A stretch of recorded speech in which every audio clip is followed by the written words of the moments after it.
a macroporous support layer, but the active layer does all the work. And block copolymers have been used by this technique called SNPs to make what's called non-isoporous surfaces or membranes. Non-isoporous means it's not a single size, there's a distribution. But our goal was to think about, working on these isoporous membranes, which is the true properties of block copolymers we want to exploit.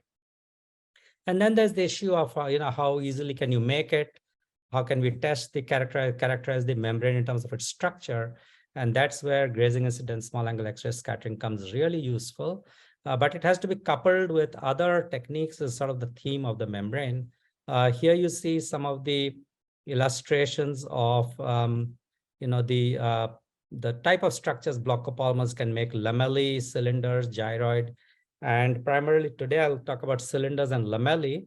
So just a little bit about, self-assembled polymeric membranes. In nature, they're actually ubiquitous. So you have all these membranes, and we are really behind in terms of synthetic chemistry, but block copolymer is trying to catch up there in terms of trying to get this very diversity of shape, size, structure. So today I'll touch about a little bit about, my first, most of it is about cylindrical pores. But if you look into nature, you find that there is a number of systems like outer membranes and inner membranes that are non-cylindrical pores. So there is a real need to think about, the non-cylindrical pore, and block copolymers have a potential solution there as well.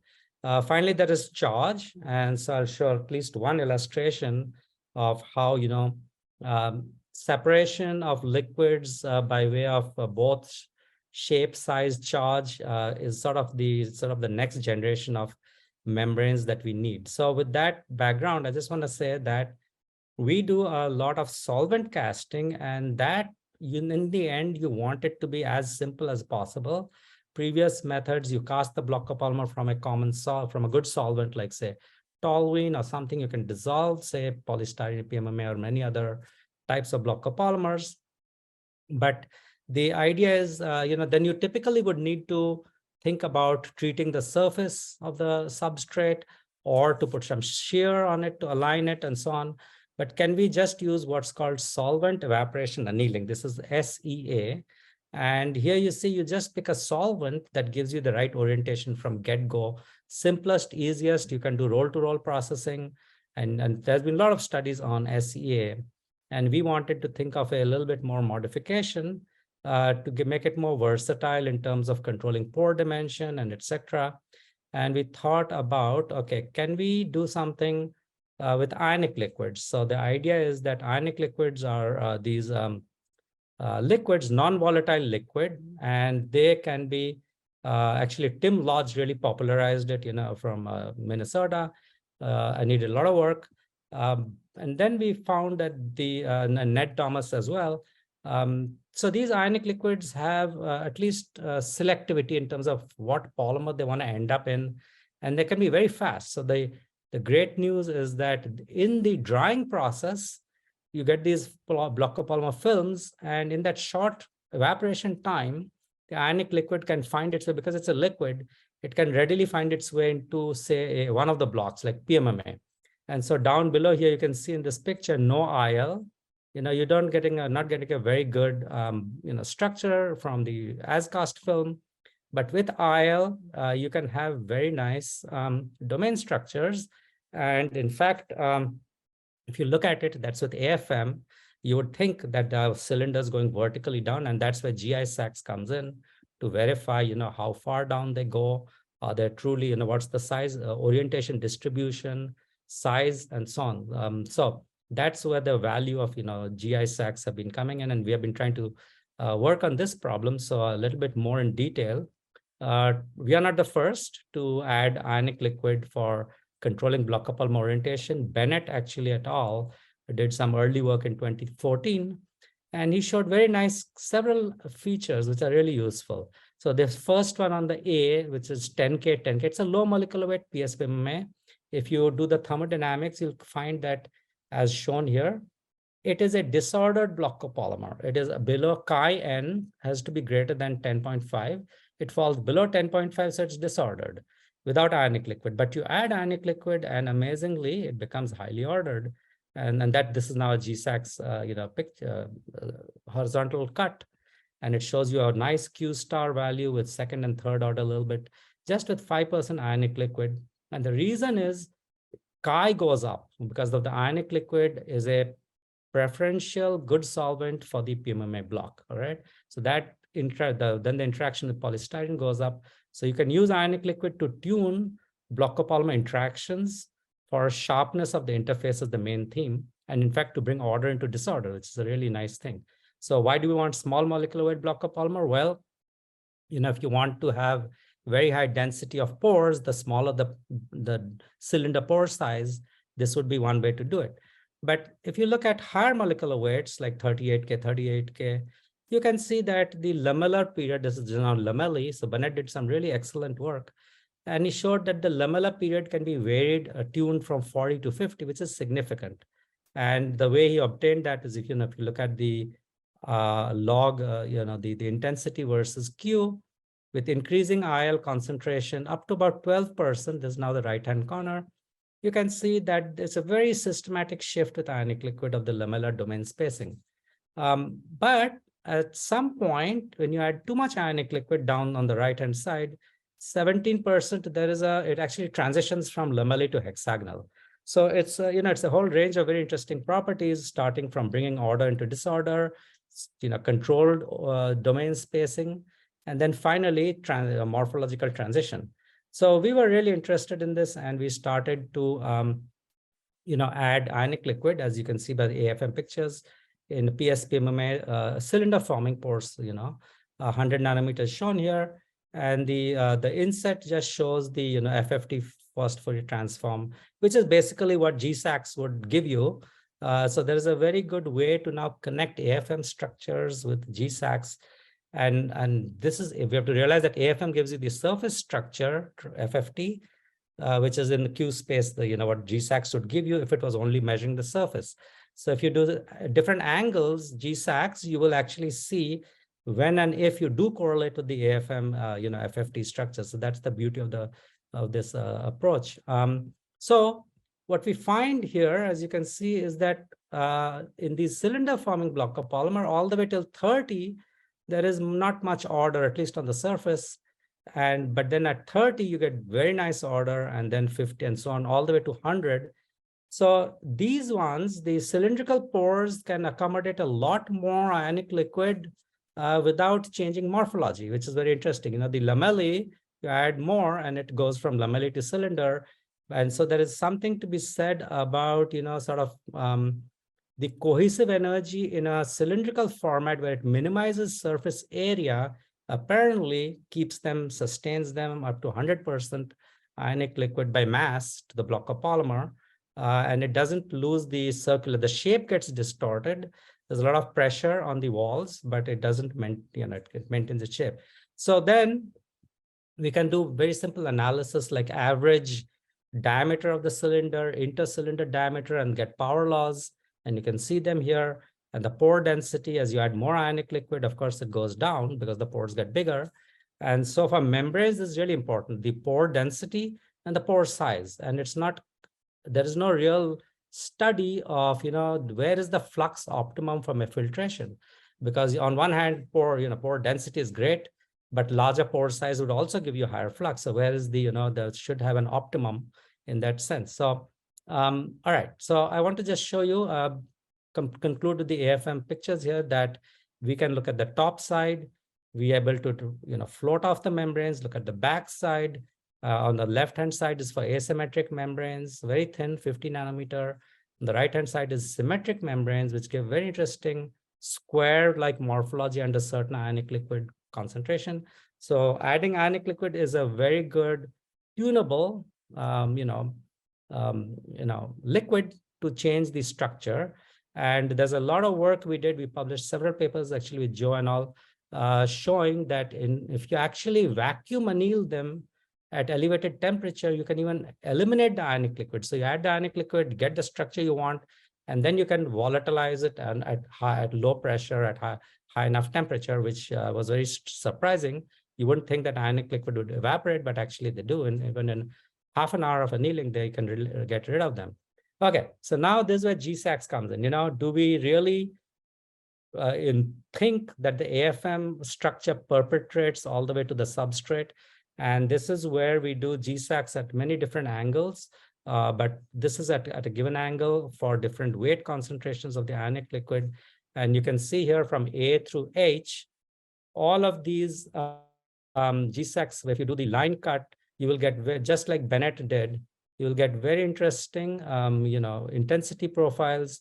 And you will see that you would be able to obtain, in some sense, the maximum vertical orientation of your system. So A, there's not much of the side peaks, but you can see that it grows. And at C, it is probably hitting its maximum. After D through G, it increases, it reaches a maximum. Then it actually has in E, you have some undulation of the QI peaks. And so this is because we think, and this is where a lot more other methods are required, like neutron reflection, because we think that maybe there is some modulation of a couple of layers. So it can be a hybrid structure of one or two parallel layers along with perpendicular layers. So there is still a lot of need for TEM and real space imaging, but at a quick glance, GISAXS gives you great information. And by the time you get to H, you're not in the optimum vertical orientation because the peaks go down. So this is just an illustration. We take all these snapshots.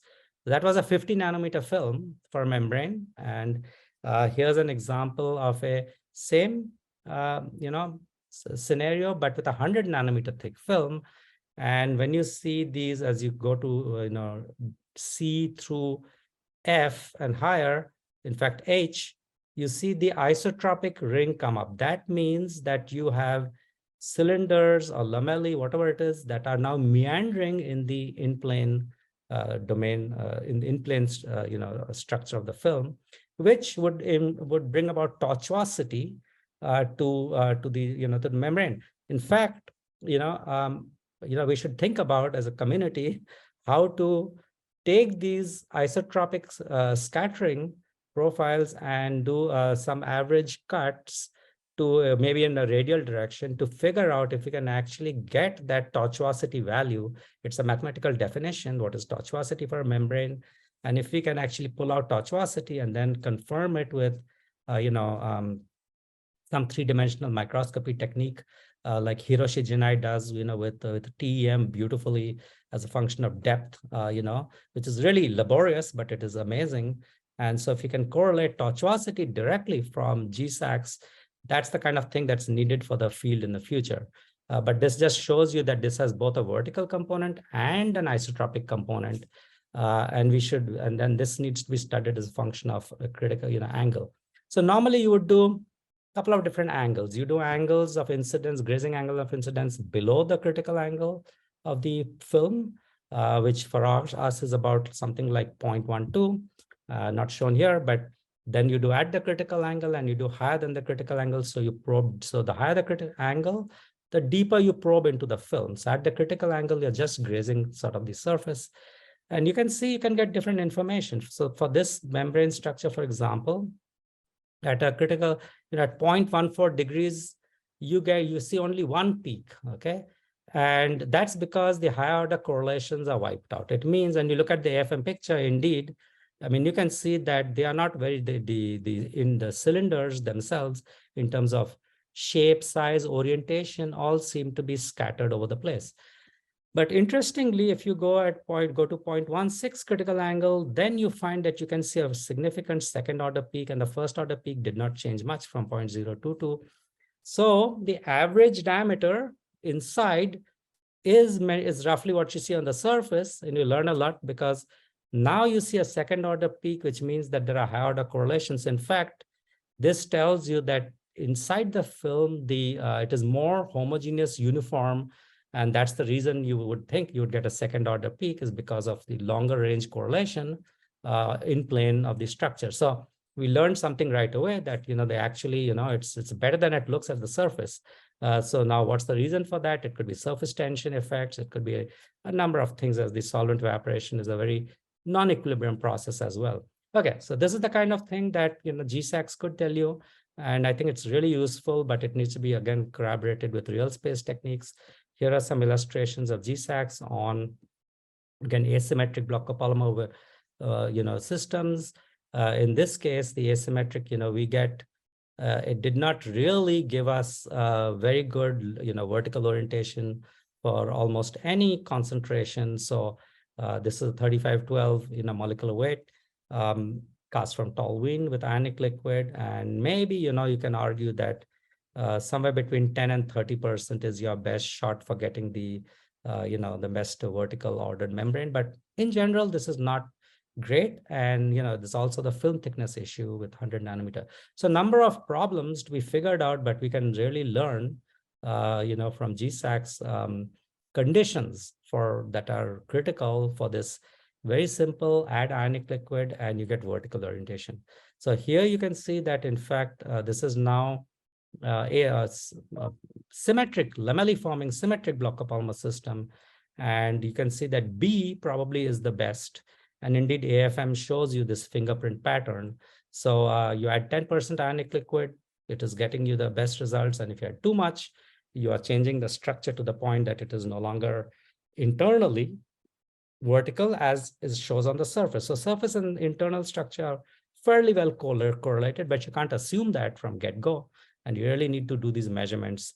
By the way, the interesting thing, the reason is, Bennett didn't actually answer the question, why adding ionic liquid makes the structures go perpendicular. In fact, that was not discussed at all.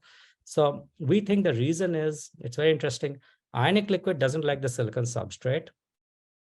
PMMA has a strong attraction by itself in its pure state to the silicon substrate, and polystyrene dewets. But ionic liquids likes PMMA, so it doesn't like the substrate, and PMMA likes the substrate. So when it goes into PMMA, which is likes, it actually cuts down the interaction with the substrate enough to make it neutral with polystyrene. That is our working hypothesis, but we need to do a lot more. So we have a ternary system, and these binary interactions act in a way so that the PMMA strong attraction to silicon is cut down by ionic liquid, which it imbibes, and thereby it makes it perpendicular because it matches the polystyrene silicon interaction. So, but we need to work more on this, with maybe for some theorists as well. Okay, so from here on, I'll just show you sort of a splattering of other, interesting opportunities for membranes that opens up, with this technique, but each of them would need a good study with GISAXS, for example. And so I'll just go through these couple of examples. Here we are making these membranes. You can see 1 through 7. We have a polystyrene, sulfonated polystyrene layer that allows us to cast the block copolymer film, float it on water, pick it up with the macroporous substrate, polyether sulfone on step 4. And now we have this vertical order, but then we do the Tom Russell trick of, etching with UV and cross-linking and dipping it into acetic acid to remove the etched material. And lo and behold, we get the, porous nanoporous block copolymer, which is really thin, 50 nanometer on a macroporous PES, could be a couple of microns. And that's your membrane, and then you test it out. But we do need other techniques, is my point here. For example, how do we know we removed the ionic liquid? And so here we do time of flight sims, and this is very useful. And you can see that the chemical signal from ionic liquid drops from the black curve to the red curve as in the etched membrane compared to the unetched membrane. And so this is also seen in terms of the, and if you do GISAXS alone, you would see a big intensity increase because air polymer contrast is much higher than ionic liquid polymer contrast in the pores. However, you can't assume that it's the ionic liquid that went away. What about the, could it be something else? So there's a clear chemical signature. So chemical methods, in fact, the future for GISAXS would be some way to or like literally automatically couple chemical methods, that you can obtain with there's so many like, RSOX and so on. resonant soft X-ray scattering and so on. So I'll just say that, we have all the setup to study filtration on the right-hand side. That's the UV etching chamber, filtration tests. We measure the filtration, the water flux as a function of time. And so we have all the setup now. And then, as I said, chemical interrogation is important for membranes. So for example, we have a dye labeled dextran. Dextran is this large carbohydrate molecule. And we can study what comes out of the membrane, of the filter membrane. And you can see that for example, the red one is a lower intensity. So that means the dextran was rejected by the membrane compared to the blue one. So that is just an illustration of the kind of things we do. But we were really interested in developing some real membranes. So actually we partnered with Qatar University and with ConocoPhillips, and we did a whole bunch of studies for oil water separation, and just showing you that this thing about optimization of pore density with pore size is not trivial. So if you look at just the red dots, as the ionic liquid content increases, it goes through a maxima and then comes down, right? This is in terms of the flux. So the flux goes through a maximum and comes down. And you can have different UV conditions, but that this kind of a non-linear profile doesn't change, non-monotonic, I should say. So there is then one has to figure out the reason for this maximum, but it is clearly, in my mind, it is the pore density times the pore size. And if you can have large pores, but for sure you're decreasing pore density, right? So where's the optimum? So that's one, that there's a non-monotonic behavior. And then if you look at rejection, again, if you think about it, and these are the pores of different size and all that, created with different UV conditions and ionic liquid. The black curve is at the top compared to the blue, and this is rejection. So you have to think about, is rejection most important to you, or is it the flux? And this is sort of goes back to the, age-old prediction that, the Robinson's law, which is, flux and rejection are inversely coupled. You can have high flux, low rejection, and then vice versa. So then the next big challenge is how to get high rejection and high flux. But again, I think block copolymers actually offer the solution. And here's the reason why I think so. If you look at all the traditional membranes, reference membranes down there, around 200 is the average, But if you look at the high molecular weight with ionic liquid on the circle with the green circle on the blue dot, you can see that the ionic liquid highly ordered BCP membrane can show really high, flux, for instance. What about the rejection? Well, that is yet to be tested, but we worked with, as I said, ConocoPhillips is published, and we actually ran several real liquids, dirty water, whatever comes out, it's called processed water, PW, crude oil in all its different forms. Then they run it through some chemical cleaning treatment and retest it 3 times. Okay, so our block copolymer membranes actually stood through this whole process really well. And you can see that we had 74 to 79% rejection rate of TOC. TOC is total organic content.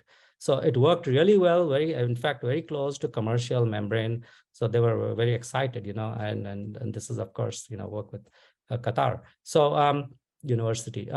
So they have real potential. I'll just spend 1 or 2 minutes because I think my time is almost getting up.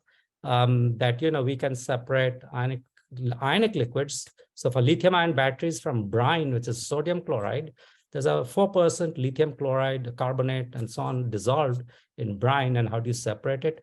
Well, now you don't extract the ionic liquid. You actually have the brine solution go through the ionic liquid in the block copolymer membrane. And you can see we're getting 40 sodium chloride rejection compared to lithium chloride. In fact, now we have hit more like 70. This is the old slide. So this is very exciting because if you look at the literature, the rejection is, there's not a whole lot of papers showing more greater than 25% rejection. So separation of, all the lithium that you need for electric cars and batteries and so on is going to be really important in the future. I want to kind of stop here, but I want to share that there is a whole range of other, separations. Sorry, I'm skipping through in the interest of time. So nanoparticle rejection, we do a lot, and we're able to show us that size, that circular particle versus rod-like particle can be separated in lamellar block copolymers because the rods can align with the slit and go through.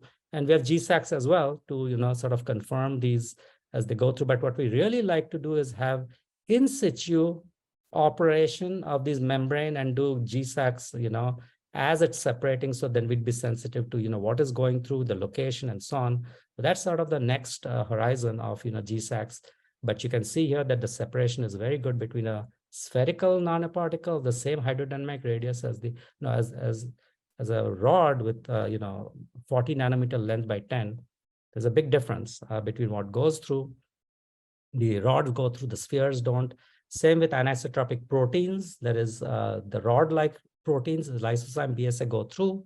IgG doesn't because it's a globular protein which is spherical, and it has, it is rejected. So I think the future, and this is, just showing you, quantifying that. So I'll end here. I think that the ability to, sort of modulate block copolymer membranes with ionic liquid is a big open field now. And the fact that we can, use the ionic liquid for ionic separation or remove it and then do, size and chemistry-based separation, chemistry hopefully for the future.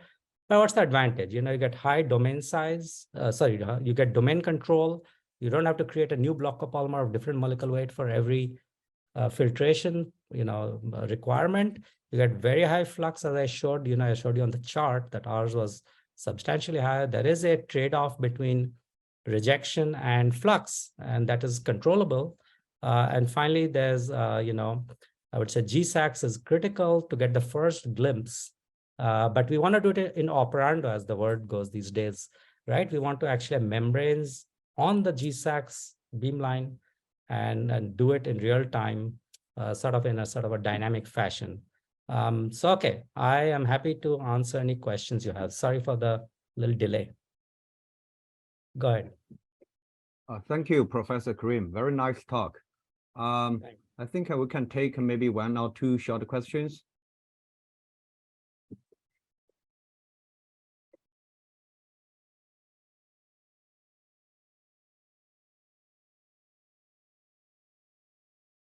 Eva, please.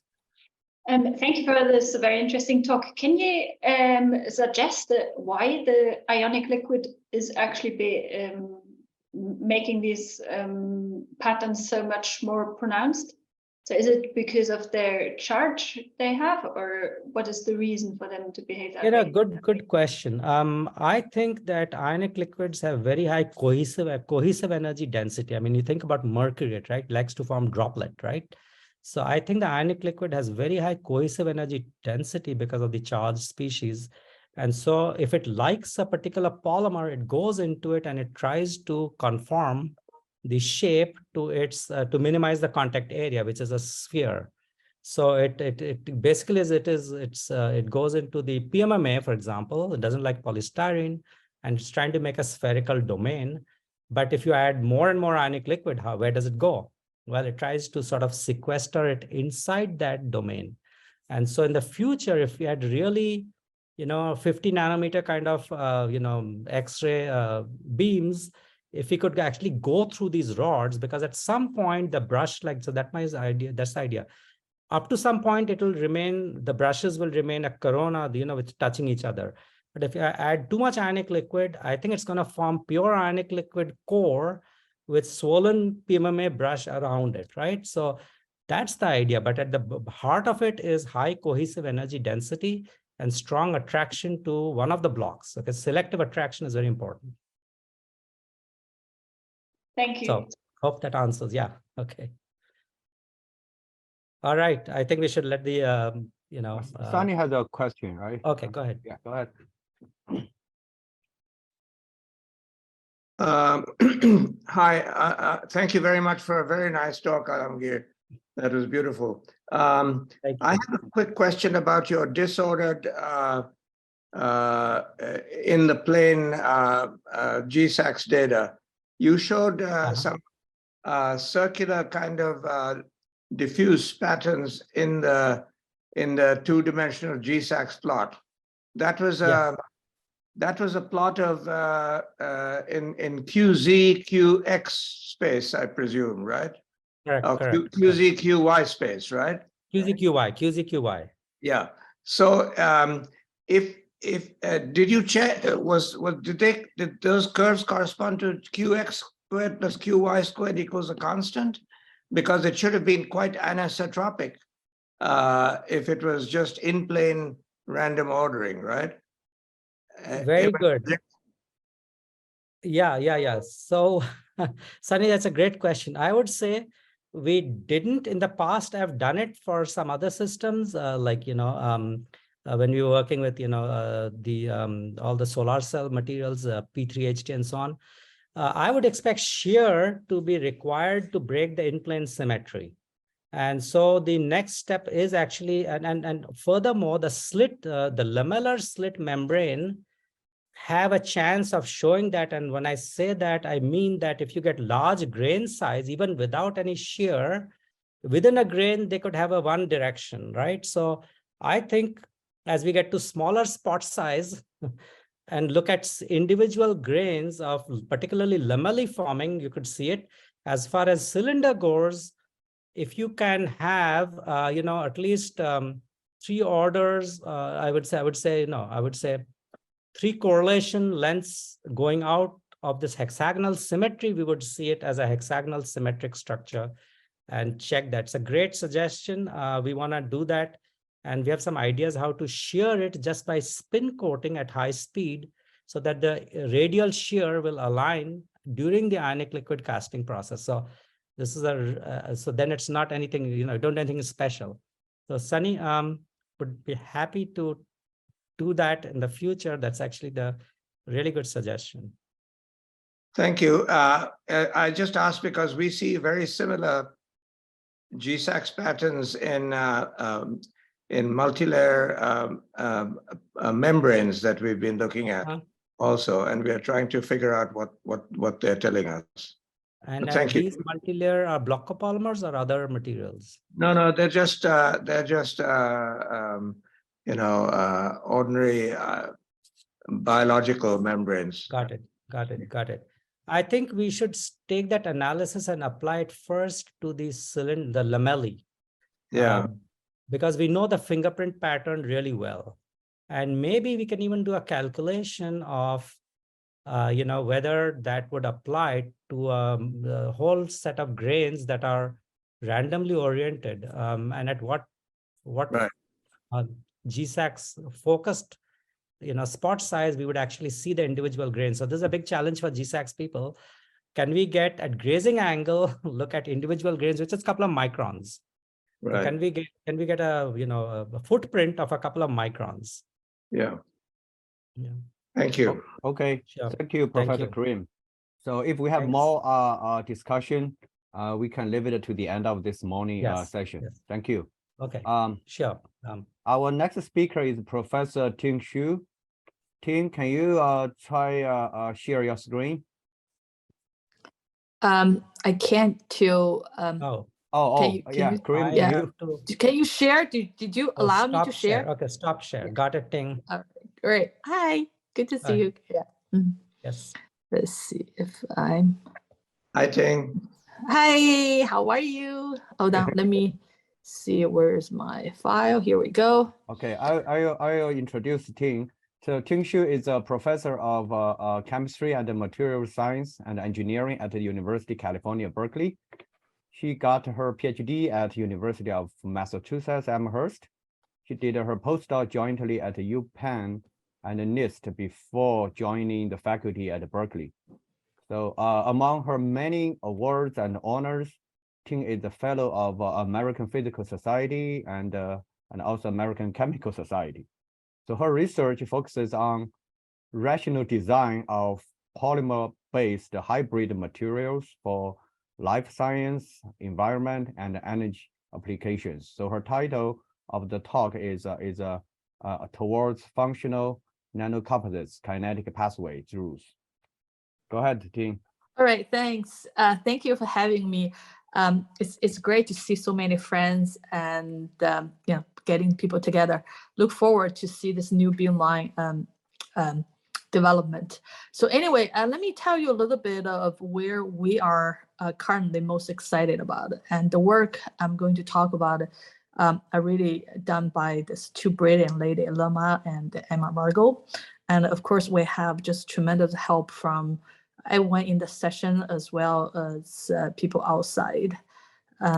So let me just get this. Oh, the project's been funded by DOE since I first started. So let me start to challenge the nanoscience community. We've been talking about nanostructures for quite a bit, and we are really good at making nanostructures under ideal conditions. So we can have this very beautiful chemistry structure, and then in the end, the assembly we get. And I think for polymeric materials, as we discussed by just now, we really start to think about it. We have to think about the processing. But I wanted to add additional dimension. That is, we have to design nanomaterials at the system level. That means that besides what we see in the phase diagram, we have to think about how this nanomaterial should be integrated when you wanted to integrate them into a device.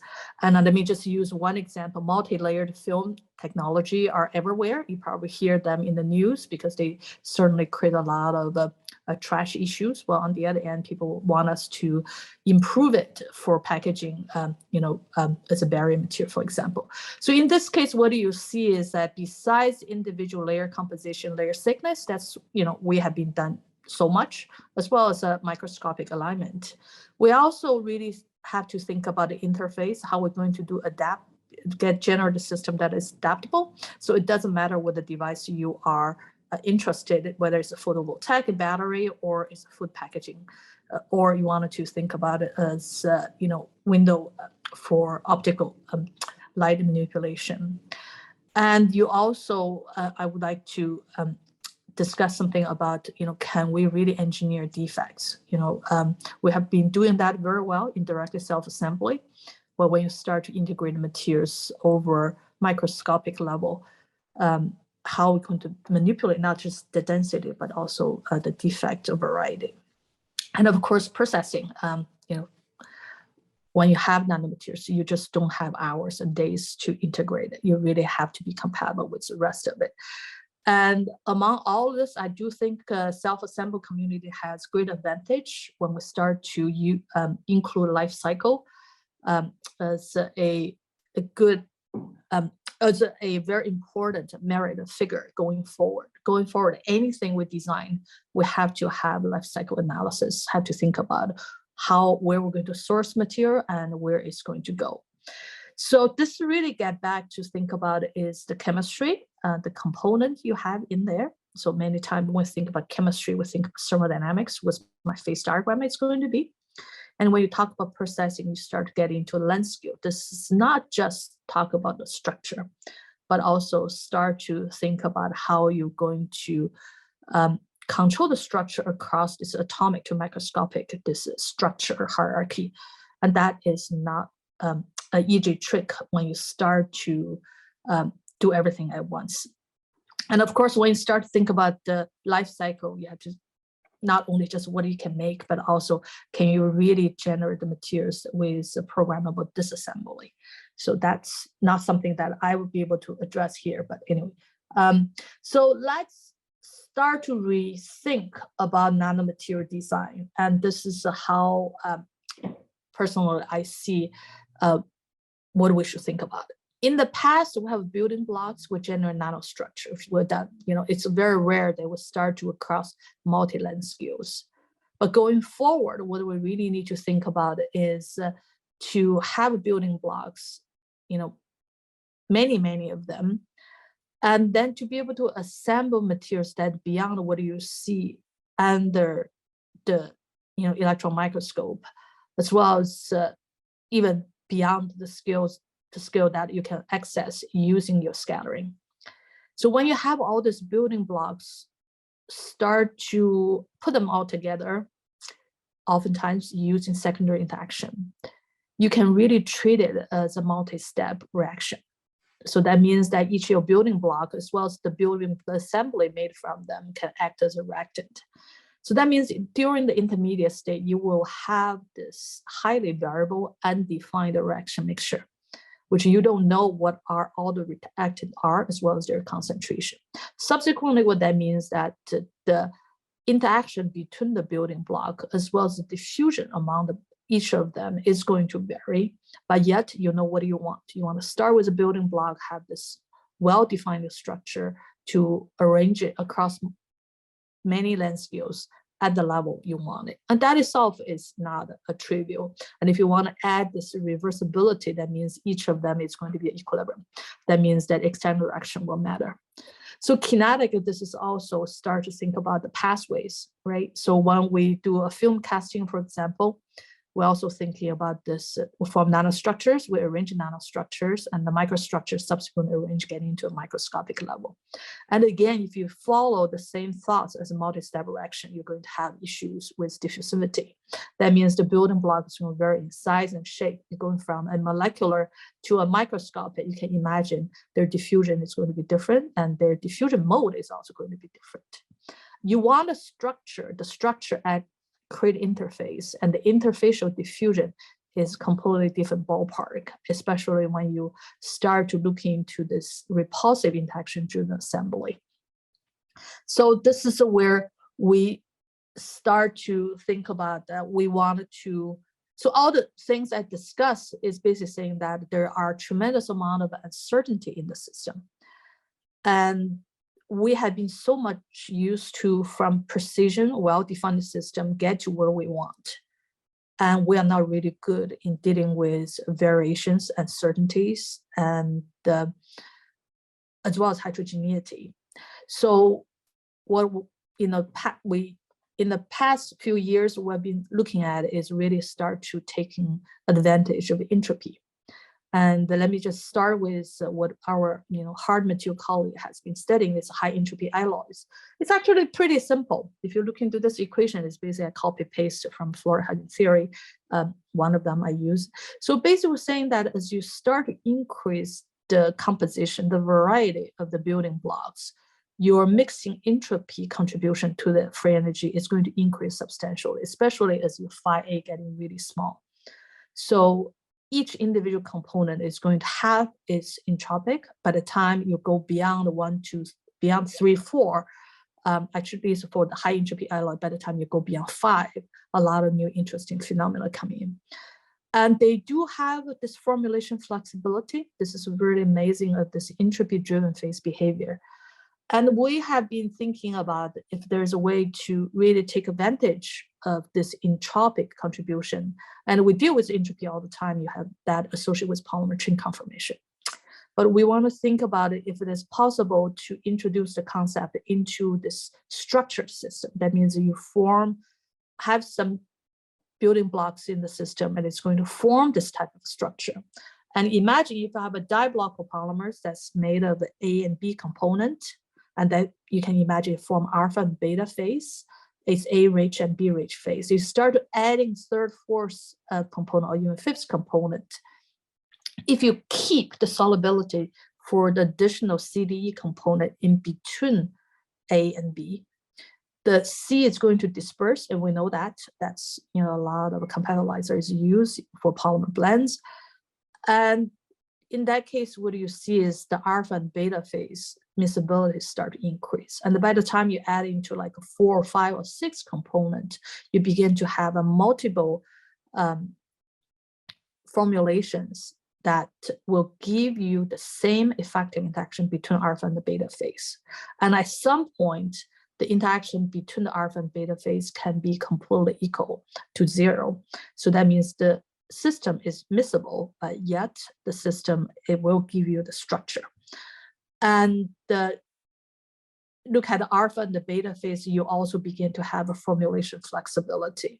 So what you see is that as you increase the system complexity, diversify the chemical building blocks, as long as you follow certain rules, you are there are possibilities to really get into this high entropy alloy type version in the soft matter.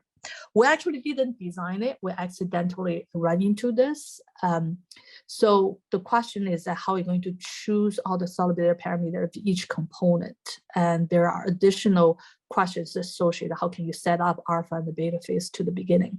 So we've been dealing with the supramolecular nanocomposite for more than 10 years. So basically what we get here is that it's polystyrene, polyfluorine pyridine with a small molecule called PDP that hydrogen bonded to the photobonded pyridine group. But nevertheless, what this is really seeing is that you can have glycopolymer-based supramolecules set up the alpha and the beta phase. And then when you start to increase the amount of the small molecules, this is where you basically put in the third, fourth, and fifth component in there. This is all the small molecule we have in there. So the small molecule solubility parameter is selected between the polystyrene, polypropyridine, and PDP block. Then, of course, we'll start to continue to diversify the nanoparticle. We'll have all the different small molecules in there. The system was not designed, even look back, we just say, you know, it's really good luck.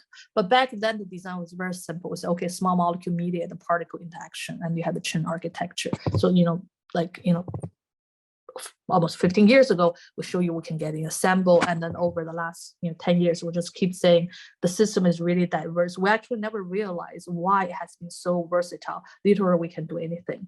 I think we fully understand that. So with that, we actually can really begin to pursue forward, because if the system is admissible, you no longer have this templated assembly of nanoparticle. You can begin to start think about co-assembly, because in essence, you're dealing with this multi-component blends, and you can basically back calculate what are the entropic contribution from each system. And indeed, based on the data, what you show here is that we can start to expand the particle size and without disrupted assembly, and the co-assembly indeed lead to new morphologies we haven't seen before.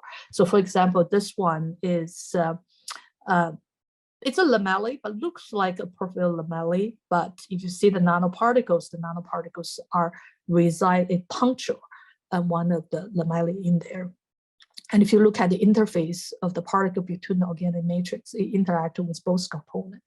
It's really suggested that the system doesn't really pay penalty for this interface between the two components that give you the microdomain, as well as the particle with either of them. And even though this is new morphology, if you look into, so we did stem tomography, and then we look at the histogram of the unit cell, you can see that the unit cell is very uniform. And then, if we can get into a situation with high entropy alloy version of a soft matter, we should have a flexibility in the formulation. This is exactly the case. We can change the particle size, as I mentioned before. We can change the block of polymer composition. We can change the small molecule amount. We can change the particle core chemistry. We can also change the small molecule type. So all those really open up a lot of opportunities for you to start to think about this system design, because all the variabilities I mentioned to you during the nanomaterial growth is no longer a problem, because the system has this adaptability to vary what it needs to be. So in fact, this was quite useful. Emma was the one really pushed this forward. So you probably have here that people are interested in generating concentric ring nanoparticles. And then, if you do, zone plate is one of them. People are trying to get into this small pitch. And there has been a lot of work, Karen Ross, for example, they use block-o-polymer, tri-block-o-polymers, look at the incommensurability getting into the ring. And Emma did this a very simple analysis, basically look at the strengths for bending this, cylinders or lamellae, and how you're going to deal with this interface mismatch between the inner of the ring and the outer of the ring. And as well as you change the distance away from the center, you also change this curvature. So this is where the adaptability of the system come in to be very handy. Imagine if the system is able to regulate which each individual component is to fill the gap or take the material away, you're going to release that elastic constraint that from the bending of the microdomain. And this is in fact is the case, and we can just take things out of the shelf without much thought. We just get in there. We can generate rings concentric with all the different pitches and different width, and the degree of order is quite good. And if you can put nanoparticle in there, in this case, you basically have this circularly organized plasmonic coupling in between the particles, and this gives you new interesting optical properties. And we collaborated with our colleague JL, and they did optical measurement, and this is out of my range, but basically told me that you can get a really high quality orbital annual momentum that can be used as imaging as well as calculation if you want to. So what you see here is very simple, because we got lithography pattern. Each square, what you see here is 10 by 10 rings, and within the rings, they are concentric rings. And because you do directly self-assembly, can put it on the lithography pattern, the substrate, and they can use Scotch tape and peel it off the pattern, put it right on top of the optical tip. And then based on the last figure, you see all those black, like a donut ring that really shows a high quality OAM. So now I'm going to go start to talk about kinetics. So basically saying that with the entropic driven assembly in multi-component blend, we believe we solve the issues associated with thermodynamic driving force for the assembly. And then the question is, how are you going to control the system in order to get what you want? So this is a case we wanted to use a film casting as an example. As the solvent evaporates, you have a driving force to form the assembly, whether it's enthalpic or entropic driving force. But yet, when the nanostructure form, the system mobility will be lower. But when you try to organize the structures through the hierarchical tiers, you need more mobility to move larger structure instead of smaller structures.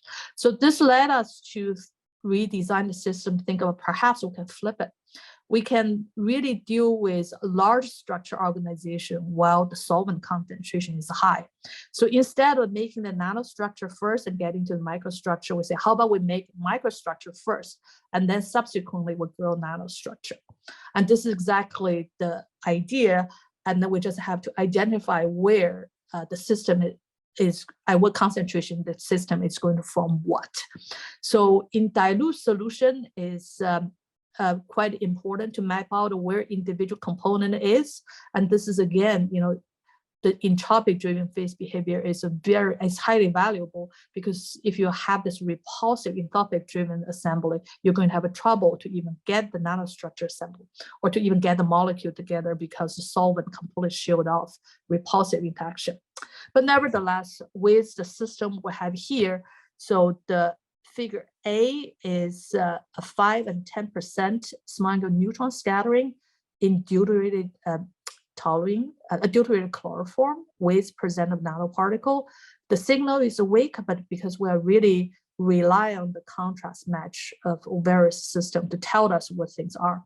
So when we feed the data, basically what we see is that at 5 volume %, everything is have a little bit of molecular aggregate, but overall the system, the particle is randomly distributed. There's no particular arrangement, and it's not suitable to form this molecular aggregate that we can arrange at a microscopic level. But when you get into 10%, this is where the particle begin to aggregate, begin to selectively get into one rich domain instead of the other, and you begin to have this concentration fluctuation around inside of your aggregates. And then we also did the ultra small angular neutron scattering to basically look at when you form those aggregates, which has this sort of correlation in there with nanoparticles selectively distributed within one rich domain.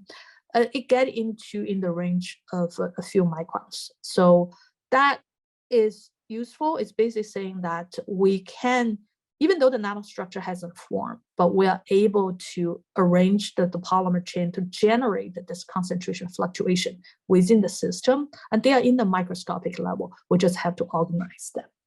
And then this is where we're getting into how you're going to organize the system, because you do need to have the driving force. Even if it's a colloidal particle assembly, you need to have the concentration to provide that entropic driving force for them to arrange. This is where we're getting to XPCS. So we did in situ XPCS to look into the diffusion mode of the particle and use that to infer what is the surrounding organic matrix organization, as well as to see the system diffusivity or mobility across the different length scales. So the left is a small X-ray scattering profile that give us to identify the window that we should do analysis of the XPCS. And what you see is that we separated out them into a separate 1, 2, 3, 4, 5 different regime. And in particular, I want to draw your attention to number 2 and then number 3. Okay, most of us are interested in number 5.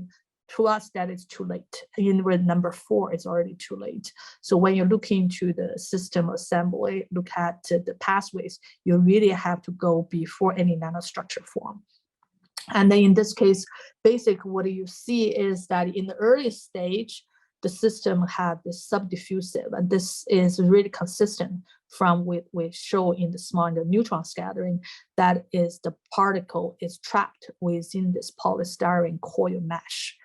And then as you go to start to see a correlation in the system, that means the chain start to connect to form this concentration fluctuation with a certain periodicity in the system, you change it from a subdiffusive to a diffusive. That's where basically the particle get released from the polystyrene mesh, become to concentrated in this P4AP PDP rich regime. And then after that, subsequent the system is just going to order. And we wanted to look at the mobility. This is where how we decide to look at the relaxation time as a function of Q. The idea is that if you have a short range diffusion, that means you have a higher Q, that's nanoscopic. And we also look at the tau L, that's we look at in the larger scale. We wanted to see nanoscopic arrangement versus microscopic, because we're dealing with nanostructure and the microstructure together. We want to see when the system begin to couple versus when it's completely separate. As expected, if you look into before the stage 2, that's where you begin to see this correlation hole in there. And the system has a really high mobility. That means this is consistent because your nanostructure has already formed. What is interesting is after the nanostructure form, we see this direct correlation, direct ratio between the tau S and tau L. It's about 10. And that's exactly corresponding to the Q they are looking at. It's basically saying that once the structure form, the micro and the nanoscopic diffusion are completely coupled. But what is also interesting, what you see is that even though after the nanostructure form, you see the relaxation time begin to get lower. So this is surprising because the solvent is continuously being evaporated, but the system appears to have a higher mobility. And this is where we believe that this interlayer sliding motion is becoming important. We have some data look at this isotropic, but we just have to analyze it. But nevertheless, from all this data, really help us to program how we should process this material. So I'm going to show you a few things. The processing is so simple. We cast it and then we dry it. And the only thing the parameter will have to deal with at what concentration will start to dry quickly and how long we should stay at a certain concentration. So if I can take your eyes to it, you can see that at 23%, obviously the microstructure is now forming. We get nanostructures, even though this is rapid solvent removal, indicating that nanostructure formation is really governed by short range diffusion. It's very quick, so you shouldn't spend your time to generate nanostructures. But instead, when you look into the solvent, the second line, you see that the nanosheets form a really high aspect ratio. And this is 28% is before the nanostructure form, is about 30%. Very, close, but a couple % solvent difference. But that is sufficient to be able to generate the microstructures, and you can see the nanostructure form in. When you start getting above 40%, that's 30% is where nanostructures kick in. Then you have this two competing process. The one, you want to form nanostructure, and yet you also want to have this large aggregates to form together, getting to the microstructure. So in this case, we're basically saying that you dry too long, actually it compromise your long range order. So if you're going to look at how long this process how successful this process, I want to show you the color here. Each color coded as 1 nanosheets. And if you look into the color coding there, if it is getting into the red yellow range, you are talking about tens of microns in terms of the sheet length. And that is really high because that gives you the aspect ratio of the sheets is over hundreds, in the hundreds, sometimes even to the thousands range. And in terms of a anisotropic when the material grows, that is a substantial. And this is again show that if you control the assembly pathway and to really match the system ability with the structure, target structure you wanted to grow, is going to be a very effective. So with this, and I'm just going to pass this because of the time, because you understand the pathway, you are in the situation to be able to control the defect type, because the growth process and as well as the local chain reorganization at the defect site is going to affect what the defect type you have. And then that is quite important for the application, even though it hasn't been really investigated for nanomaterials beside directly self-assembly. So once you have these numbers, you just have to put it into application. And then this is, we are interested in making a multi-layered films as a barrier materials. And then what I show you on the top, that is about 220 sheets across, is over about 90 microns. And the green dots there are corresponding to defects. Those defects are end to end.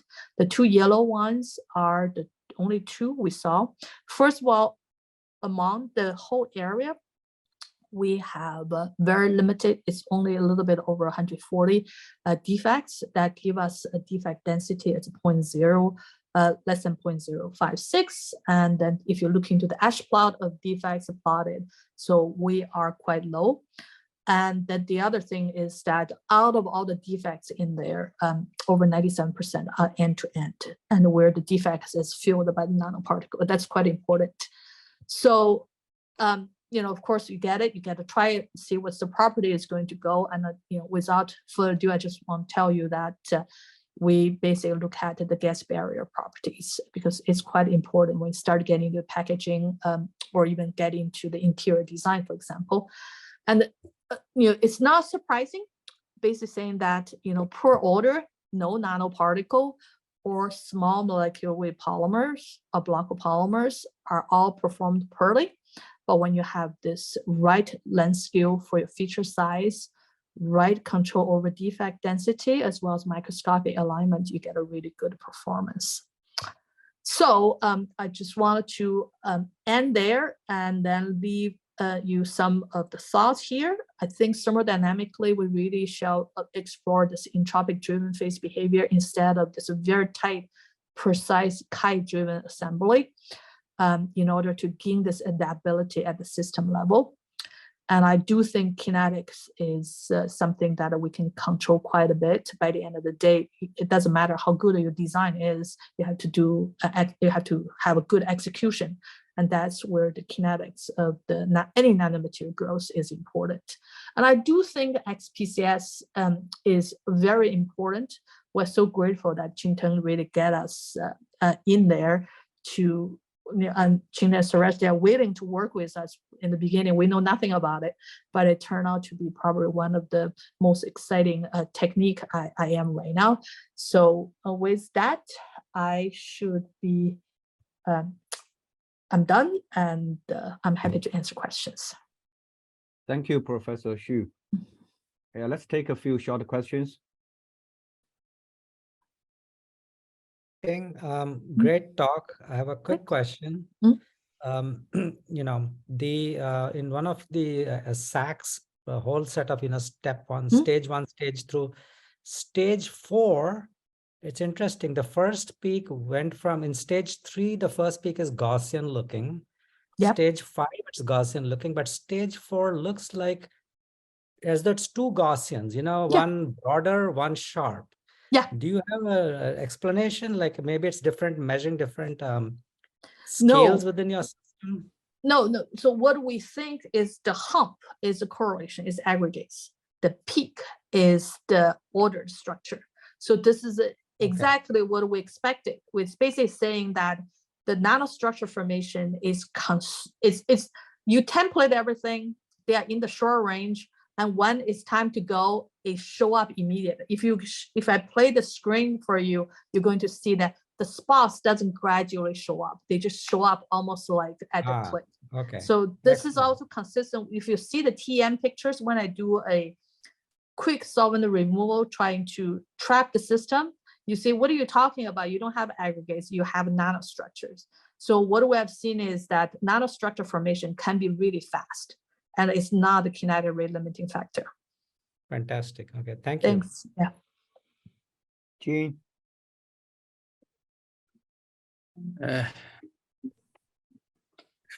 Sorry, all these, hi, Tin, very nice to see you. I'll get my video on. So I just have a question about the very interesting talk.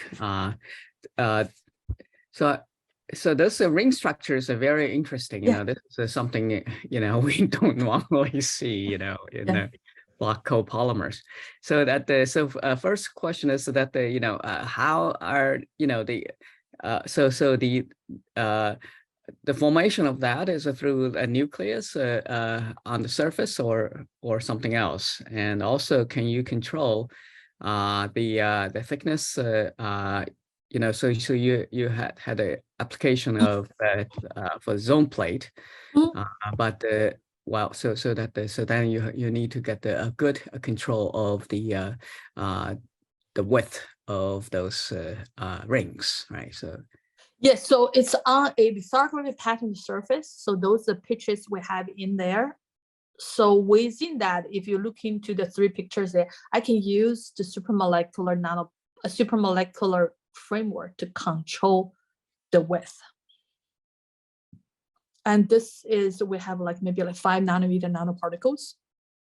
okay. So if it's the rings within it is a supramolecule matrix, and then that within that there is nanoparticle. Okay. The only thing, go ahead. Go ahead. I'm sorry. Yeah, the only thing, the trick for this fabrication is that we need to have a little bit. So the film has to be casted, have just a little bit above the trench, so that in between the ring, the system can have a pathway to get the small molecule to transport from one place to the next place. Because this is actually, I didn't get time to talk about it. What do you see the right ring here? The system self-regulate where the small molecule goes in order for them to form ring. Do you see what I'm saying? So if you see the beside the ring, but the outside, you see this rim is almost like something is spilled over. So they locally adjust it. Okay. And what we do is very simple. It takes about 2 minutes to make this. With spin cast, we knew that's it. Okay, this is always at the center of the spin coater. I mean, the axis. No, it's just you have a film. So we use a lithography pattern surface. The pattern has these large rings, right? So the rings, the trench is 150 nanometer, 200 nanometer, 500 nanometers, and then we put the polymer in there, and the polymer has a periodicity in maybe tens of nanometers, and the polymer inside has a nanoparticle. So the nanoparticle, the plasmonic peak, give you this optical.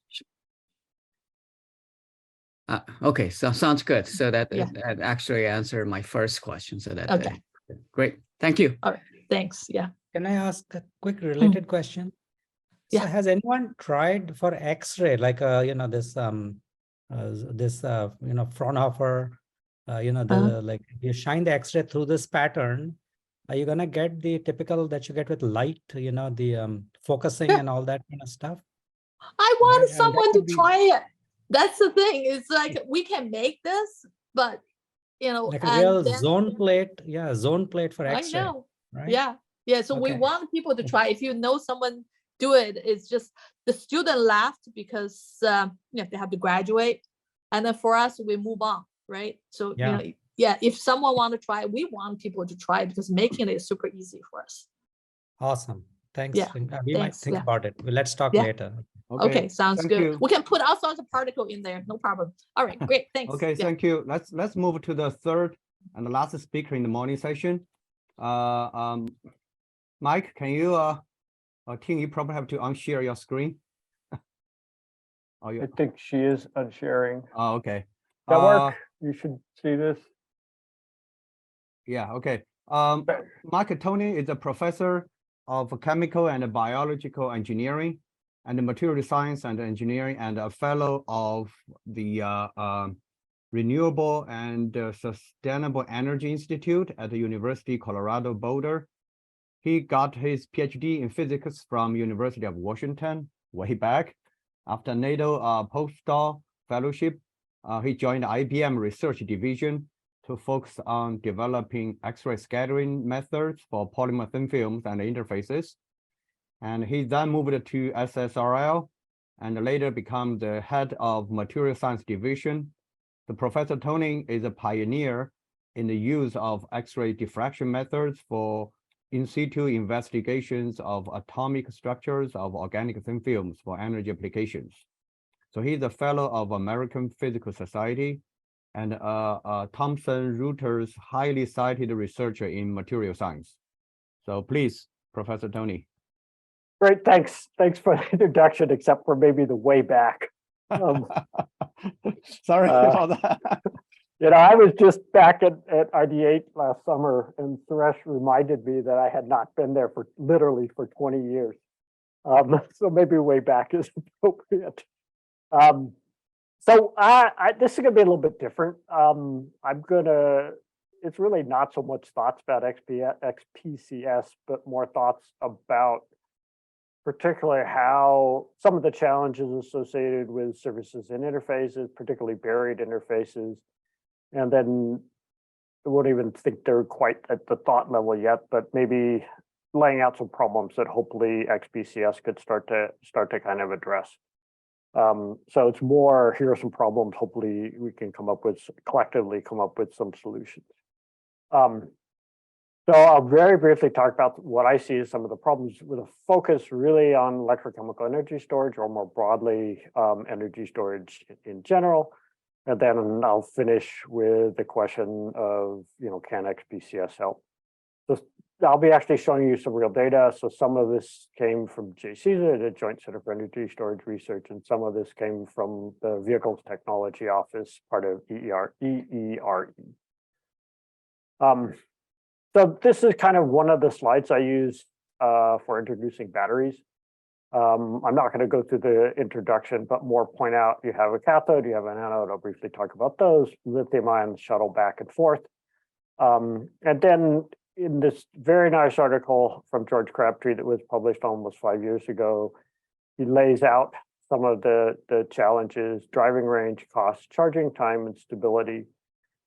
I won't really address stability, but you can kind of get two of these three, but not the third. Unfortunately, George sadly passed away a month or so ago. But since there are a number of Argonne folks on the line, I just wanted to acknowledge the impact that he had on me as a scientist and actually in guiding parts of my career when I was considering going to Argonne and indeed beyond that. So anyway, I just wanted to kind of acknowledge that it partly is bringing this up. In any case, if you look at these, economic or technical challenges, they basically get down to largely two problems. One of these has to do with interfaces. We want to kind of develop interfaces that's selective and stable, and the other one gets to do with particle degradation. So what happens for these are particular electrodes. So this picture up here is a simplification, but they consist of particles. The particles will expand and contract anisotropically as you delithiate and lithiate them. That creates stresses. You can have expansion, twisting, and bending. Basically, the particles can start to basically fall apart and become detached from the electrodes, and that's one of the primary loss mechanisms. The other one has to do with interfaces. So this is kind of a schematic picture, what you might think of as an electrode. So here's this is a an anode, so it's presumably it's graphite. There are interfaces all throughout this, and then developing interfaces that are selective, that I'll talk about in a minute, but let ions pass through, but not electrons pass out, and then are stable, that don't degrade over time, are two of the primary challenges that one has in the battery field. So unfortunately, the next part doesn't really work if I'm not in person, but at this point, I would ask the community, what did I miss? It doesn't really work in a Zoom format, so I'm just going to go ahead and answer that. But what is missing in this, which is probably the talk I would have ended with, say, 5 years ago, is supply chain and earth abundance and local manufacturing. I think one of the things that became evident in the pandemic, if anybody actually tried to buy something, is their severe limitation to the supply chain. And so that pushes kind of a desire to move away from materials that are not earth abundant, and that can be made here. And then I won't really discuss this too much, but recycling and sustainability is a big issue that kind of comes as well. So these are just kind of general comments for electrochemical energy storage. So I'm going to focus kind of in the rest of the discussion in terms of interfaces. And so if we now take a step back from kind of this schematic picture of a battery and think about electrified buried interfaces, something that I actually have been interested in for, what was the term, a very long time, maybe, or way back, something along those lines. This kind of shows the picture of an electrode. So what you see here, let's see if I can do this. Come on. So here's a solid surface. This is our electrode. And here is the electrolyte as it sits kind of above the surface.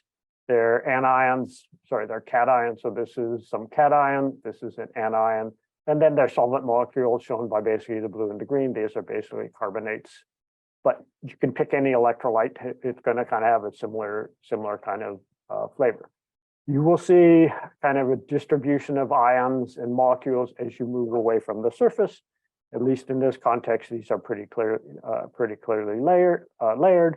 If we then go ahead and say we charge the surface, let's imagine we're going to charge it positively, you will then build up. Basically, if we plot distance kind of on the x-axis and concentration, in this case, let's think about this as concentration of the anions. On the y-axis, you're going to have some bulk level somewhere way out in the solution, and then you're going to have some buildup limited by my ability to draw the anions and perhaps their specific absorption, so they stick here. Okay, there we go. In any case, this, as I think you're all familiar with, is called the electrochemical double layer. And it's very important, not only for lithium-ion batteries, but also for kind of physical chemistry or catalysis or anything that involves electrified interface, which is a huge amount of kind of use-inspired or technologically inspired science. So in the focus, if you think about this from the electrochemical energy storage perspective, this is very important because we're going to move an ion here that's happily solvated across the interface, and it's going to intercalate into the solid surface. And so exactly what happens at that interface is actually crucially important. So how these solvent molecules, how the cations and anions are arranged can have a big impact on that.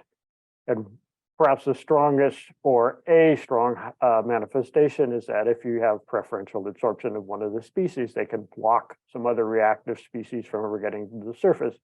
And then you can create kind of kinetically stabilized, effectively kinetically stabilized windows that, for example, can expand the stability window for water. The double layer has been known for a long time, but there still is limited information on this. We don't really have a good sense of kind of what's going on this from a static case even. And then that gets back down to, okay, from a dynamic perspective, what are the timescales that are associated with these various processes, with the formation of the double layer, the transition, the exchange between electrolyte molecules here and electrolyte molecules that are in the bulk of the solvent. there's not a lot of experimental data on that. So that kind of begs the question of whether we can potentially use something like XPCS to go after this. So we and a number of others, actually some of these written down here, have been investigating this. This is work that was done by my postdoc. I don't know if it's down here. Yeah, Hans-Georg Steinruck, who's now a professor at the University of Paderborn in Germany. And this shows basically the layering of the carbonate-based electrolyte at an interface that was deduced from some X-ray reflectivity. In this case, we had no potential applied here. So this was basically a nice inert substrate. In this case, it was sapphire. Here's the reflectivity curves. And here's kind of the electron density profiles that come out. So this is, for example, layering of electrolytes, and we can deduce some impact of what happens when you change the salt concentration kind of as a function, how the layering changes as you change the salt concentration. Of course, that's not really electrochemistry because the surface is insulating and can't really apply potential. So recently we've done some experiments, and this was led by Sam Marks, picture shown here at the ESRF, where we're adopting a conductive substrate. In this case, I'm showing you some barium chloride kind of electrolyte. And here's some hypothetical arrangement of the cell as we bias the potential negatively. This is now a reflectivity curve as a function of potential from about 1 volt down to about -1 volt.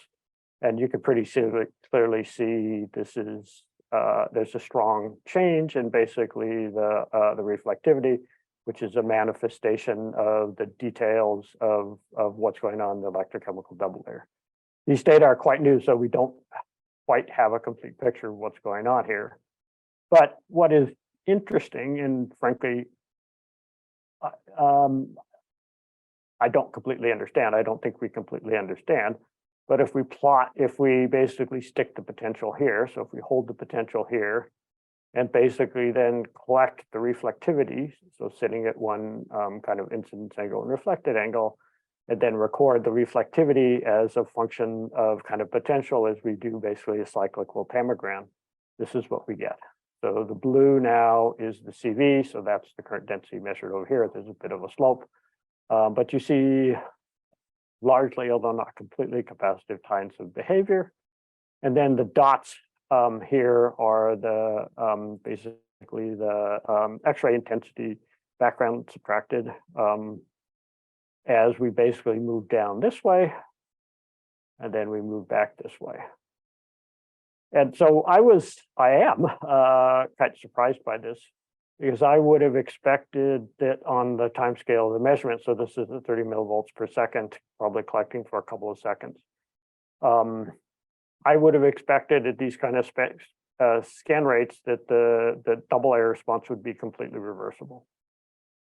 So what we see here is a large hysteresis. We've looked at a number of electrolytes, but it suggests that some time scale that's associated with whatever this layering process is actually decently slow. I would have anticipated it's on like RC time constants, which are typically microseconds, which is typically associated with expectations of the double layer. But pretty clearly here, we're seeing much longer time scale. And in this paper here that was done on some data that was taken by Yu, where they would do potential jump experiments on platinum surfaces, they actually see time constants that are also quite slow. So what this might suggest is that we actually have time constants within this that are slow and potentially start to approach the regime that's associated with XPCS. So this might give us the potential now to be able to probe those dynamics, or whatever those kinds of dynamics are that are associated with this kind of layering at the electrolyte. So anyway, that's a potential problem that I'm just going to throw out there as being the potential that potentially XPCS could help us solve. So that's the double layer part. If we go back to our battery picture, often, or maybe often is probably a good word, the potentials that are associated with the cathode, which is highly oxidizing potentials, and the potentials that are associated with the anode are outside the stability regime of the electrolyte. And so this can then basically drive strongly reductive processes on the anode. where you can break down the electrolyte and form a film. And likewise on the cathode, you can have changes here. And that gets back to kind of this challenge I noted before in terms of these films have to be selected and they have to be stable. Can't continually build these up. And this is now a picture of one of those films. So what happens then is the potential goes down on the anode. You have this double layer structure and it evolves into this complex kind of buildup of reaction products. These tend to be decently complex, and it's despite the fact there have been many, actually I think tens of thousands of papers, if I believe Robert Kostecki on this subject. The nature of this is not particularly well defined still.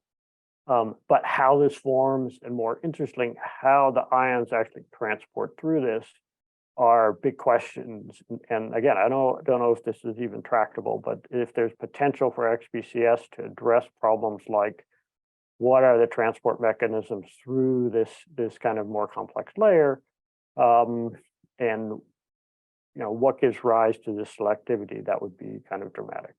So this is on the anode side. This is the graphite associated with the anodes in all your cell phones. On the cathode side, we have kind of similar things. So here's our bulk electrolyte. Here's a double layer. This is at some lower potential. Here's the cathode. These are typically transitional oxides. So this is nickel, manganese, cobalt oxide. So what happens here as you go to highly oxidative conditions is now this layered structure forms a rock salt kind of a structure. You use oxygen, and then you still build up this kind of complex kind of cathode oxidative products from the electrolyte. And then you have to have transport of lithium ions back and forth, and you have to prevent electrons through here. So I bring this up because aspects of this are still poorly understood. I think the open questions then for these interface regions then are what gives rise to selectivity, what gives rise to stability, and then ultimately, if we can understand these, how do we control these? So if I go back to this, and again, this is a question for those of you who understand XPCS far better than I do. Can we use specular reflectivity, which is a very simple measurement? It has decently high signal, so that's a big advantage. Can we use this to start to interrogate the aspects of electrochemical double layer, going back maybe to this picture here? Or more broadly, can we start to look at kind of the dynamics that are associated with ion transport in this layer? Or actually, this is a more general question as well. I know it's not the topic necessarily for this particular workshop, but I think as a general question, there's a potential to use XPCS, both at free electron lasers and elsewhere, to kind of get at aspects that are associated with ion transport at both a more macroscopic scale as well as potentially a more microscopic scale. So that's it. I mean, we are continuing to push along these directions. Sam is shown over here, so he's kind of led a lot of this. And then Emma has participated as well. And I have a couple other students who are starting to get interested in from a number of different kind of perspectives. And again, the funding for this came from J. Caesar as well from the Vehicles Technology Office of ERE. And last, I'll happily take any questions if there are some. Thank you, Tony. I think we're back on time. So we have 15 minutes discussion session. So if you have any questions for any of our, multi-section speakers, please unmute yourself and ask your questions.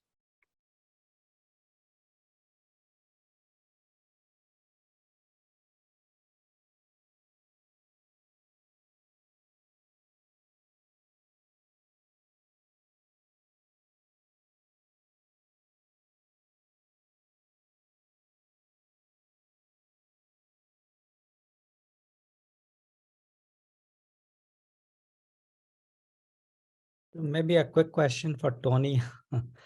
What kind of thicknesses does the SCI layer get up to?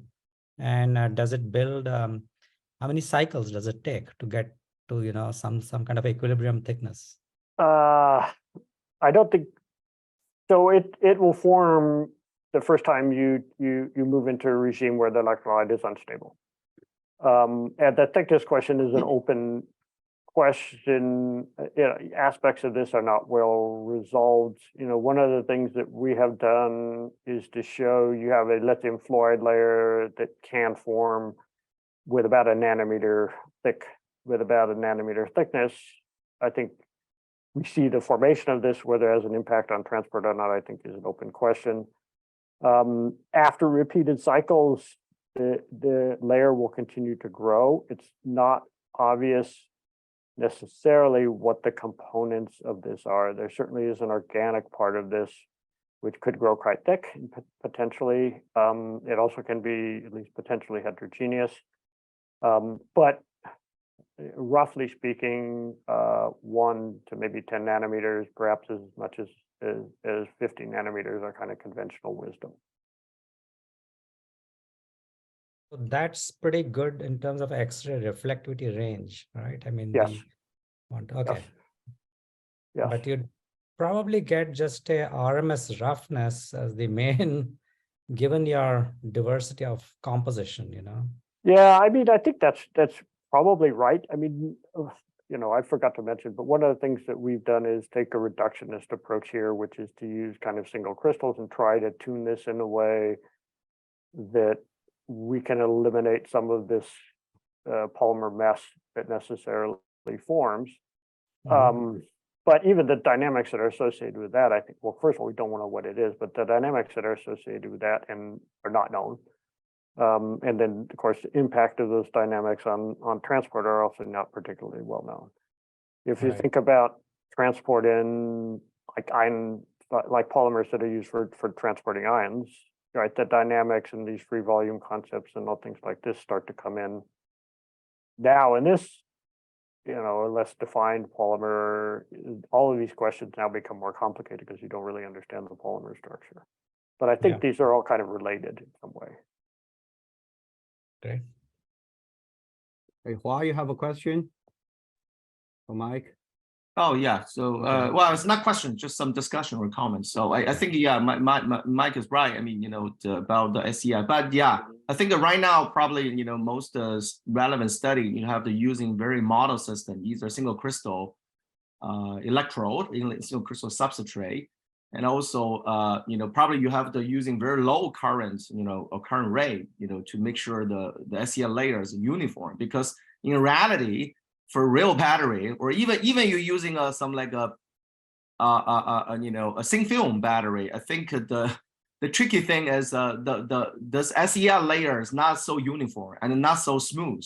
So I little doubt it. For reality, more relevant reality electrode, you can't get any meaningful reflectivity because the surface is very rough. Because from TEM you can see that sometimes the interface is quite rough, and also the thickness of this SEI layer is quite homogeneous. So I don't know, probably you're going to see a lot of diffuse scattering. I think diffuse scattering we're going to see, but very good reflectivity, in many cases, probably not easy to obtain. But yeah, using a model system substrate, I think that's not a problem, like Mike already demonstrated. So, but because we try something very similar using lithium cobalt oxide as one of the a prototype of substrate. This is a not single crystal. This is not powder. This is like epitaxial using MBE or PLD grow the film. So even that, the surface is still pretty rough in some sense. But yeah, but I think it's quite challenged. It's quite challenged. But I agree. There are some probably way maybe GI-XPCS maybe can help, because we're gonna probably see a lot of diffuse scattering, which is right now we didn't really pay much more attention. So I think that's a thing I really comment that, because the SEI layer, they have a lot of disorder things. So you have a very short range ordering feature. You have an intermediate range ordering feature. So we need to really go to very broad reciprocal space to looking for a useful feature to collect XPCS data. So that's my comments. Yeah. Yeah, I think I would agree with all the statements Hua made.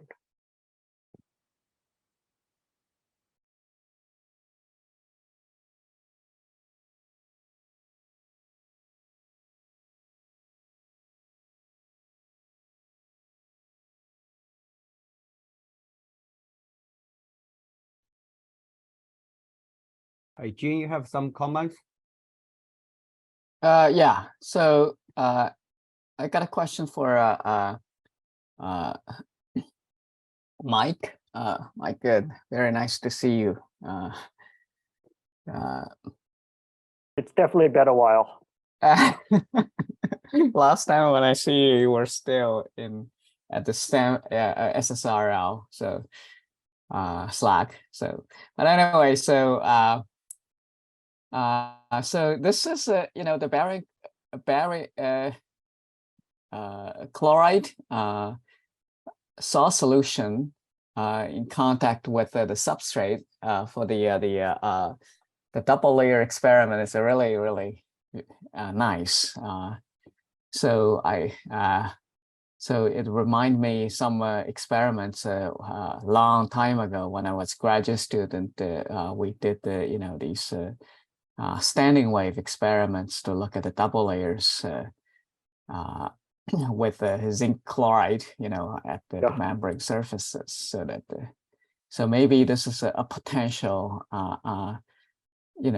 experiment, and this is quite a surprising is that you have these looks like some kind of a monolayer forming at the or layer concentrated layer forming at the surface.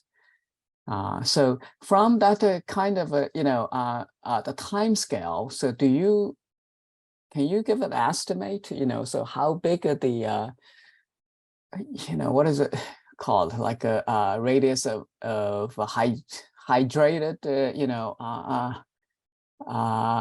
cluster, or how big that can be, so.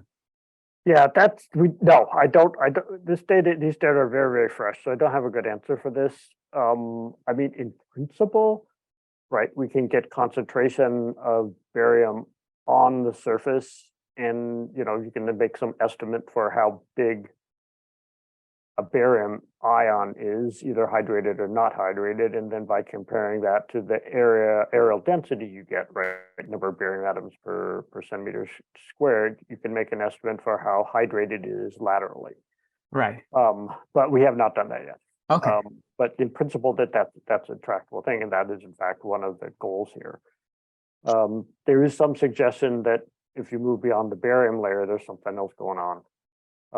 Too, which may be a manifestation of whatever the second charged layer is doing in response to the negative charge, positive charge, negative charge. But I think that's remains to be seen depending on kind of the results we get. Okay. Yeah, that sounds very interesting. So the other question is that for the SEI, so that there's so all these materials, elements are pretty light, so do you expect to see a good contrast or everything, so to look at the scattering? Well, no, not from the SEI in contact with an organic electrolyte. I mean, the densities are about the same. So that would be, they could make a hard experiment even harder. But there is an organic contribution to this, inorganic contribution is this as well, and that can have a significantly higher electron density that does, I mean, we've shown that it does give you contrast, even to the tune of kind of a nanometer thickness. And, there are clever ways, like I think Paul Fenter and others have done, by having like an environment above the sample that might work, a humid environment for mineral surfaces that might kind of be tractable in this situation kind of too. So it's not impossible to kind of think about something like this. Okay. Okay, great. Thank you so much. Yeah, let me continue on Jin's question, just last one, which is a very nice talk, Mike. I was on the barium chloride experiments. I was just wondering if there would be any hope of a Grazing-incidence wax experiment or something to maybe see some of the. I mean, if you go back to the experiment that Hoydu published in 2018, they did that, and they would see a 2x2 lattice. I don't remember what the absorbed layer was on it, but they saw formation of a kind of 2x2. Well, you don't know. It's some kind of a 2x2 is to which presumably is a result of the ion absorption. I mean, we have to kind of get a sense of what the density is, and from that, if it's ordered, then potentially you can definitely see that. I mean, if you go back to the UPD stuff we did when I got into interfacial electrochemistry, many decades ago, we see very strong signals from this for things like lead. With single layers of lead on doesn't really matter the substrate, things like copper, things like silver and gold. Okay. But all this was static, right? At that time, we didn't really know how to do dynamics. There's certainly formation and phase transition aspects of this that were interesting that never got to be explored. But yeah, that kind of an experiment certainly is tractable. Okay, thank you.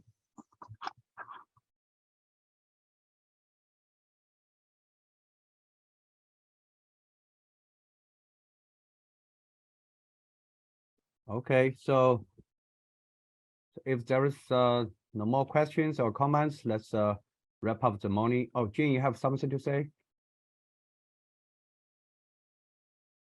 No, I actually, so I should not interrupt you. It's kind of a delay here. So you want to close the Mike's talk, and then we have a general questions, for previous speakers and all this. Is that what you? Yeah, I mean, okay, I'll lower my hand. I mean, we still can take a couple more questions if we have, for other speakers. Okay. So I have a question for Professor Corinne. So that so one of interesting thing you showed there is that the thickness for this see what my note is, so that the PMMA, so that in the films that so you use it for the water filtration, so that you definitely showed the thickness dependent of a morphology. Right. And so you have the thinnest that you have there is a 50 nanometers, right? So that where you show you saw very nice ordering, and the next one will be is 100 nanometer. Correct. So then you have these loops and all stuff going on. So so the question is, do you think fine tuning of the thickness would help to achieve a better morphology? Let's say controllable way of putting how these channels, what the meandering in the film, right? So that so for academic view is that if they have ordered film, the structure, it'll be really nice to do experiment, so that so it may not be the best thing for the for the water filtration. So but anyway, so what that the fine tuning of the thickness will help to to achieve the tuning of the morphology. So it's a great question. Absolutely. I mean, it actually makes a really big difference in the sense that, firstly, if you read up about membrane fluxes, the thickness controls it like to the 4th power or something. So if you double the thickness, your flux goes down by a factor of 8 or something like that. So in terms of pressure head needed, so it makes a big difference. On the other hand, you get more selectivity through a longer channel. Right. So yeah, it's a really good question, and we should make I'm trying to get back into what I used to do at NIST was combinatorial high throughput, right? So make gradient films and all that and find the optimum. Absolutely. So, but I think in addition, we could think about fields to align, like for these ionic liquid films. I think I want to actually go back to Tom Russell's original E-field driven vertical orientation. But now with a liquid, it should be occurring at much lower voltages, I think. So if I can actually get 100 nanometers straight vertical with a low field because of the ionic conductivity of ionic liquid, I think that could be really interesting as well, So combinatorial gradient approach to sort of map it out in like a single sample gives you all the orientations, you do GISAXS at different locations, and it's so very straightforward. And then the second thing would be, can I apply some E field or something like that to assist with that, longer vertical orientation correlation length, But from the membrane perspective, we have to deal with the issue of, again, it's the flux versus selectivity, but now you have the new thing about the pressure, hydrostatic pressure to drive the liquid goes up quite a lot. So maybe, you have to think about length versus diameter. You get flux higher, but you can reduce, you would have a longer length for selectivity. So all these parameters at play that would ultimately govern, and it probably would be application specific. But yes, I mean, we want to get there, be able to do that, and then see what works best. Absolutely. But great idea. We are, I told my student already to make some gradient thickness films. Okay. So the other question, well, you mentioned this, so we had some kind of a, great discussion with Tom, a long time ago. So that when he was working on the solvent annealing, so it's the same thing applied here. Is that so whether those ordering starting from top down or bottom up, so that. Very excellent question. Okay, so this is something we have to do in situ on the beamline. Right. At any GISAXS. Absolutely, absolute must at different angles of incidence. Yeah, it's very interesting because generally you'd think it's from top down because that's what Tom's science paper actually showed as well.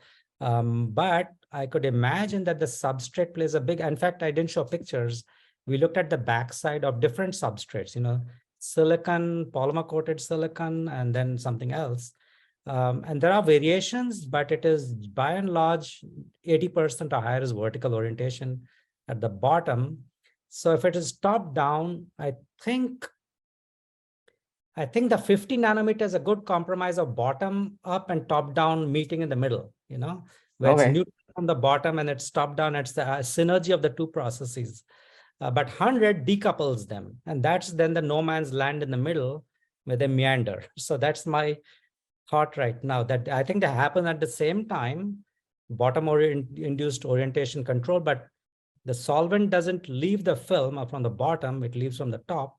So there is a top-down neutral surface, and I think they meet in the middle so that the GISAXS as a function of angle, not just critical, high, above critical and below. Yes. We need to think about continuously varying the angle. Yes. To probe different depths, and then maybe there's a way to actually subtract the previous angle from the higher angle, So this would be a new method in terms of getting, because GISAXS is going to integrate the signal intensity from the top down, but if I want a certain slab, can I actually subtract the earlier angle, in some sense, from the higher angle, right? So I think, your film, well, we could talk about, I mean, we're running out of time, so that, but we could talk about this because this is a very classic system that, so that, and that this is a great thickness to work with also, so you can incorporate the, these resonance effect and all the stuff, to have some kind of selectivity of which layer you already look at, So Joe, so this is actually a good experiment for you, so that the, when our beamline is up, so that the, and if you have the ability to selectively look at a certain depth, I mean, that would be fantastic. I think, So So Julia, you could make a note of it so that so we could try those things. Yeah, like a differential GISAXS, I would call it, something Sure. like, Yes. right? Yeah, those things are, we a long time ago, we worked with Tom, with those things but anyway, so very We can nice. talk later, Thank you but very that's much. great question. Thank you. Yeah, thank you.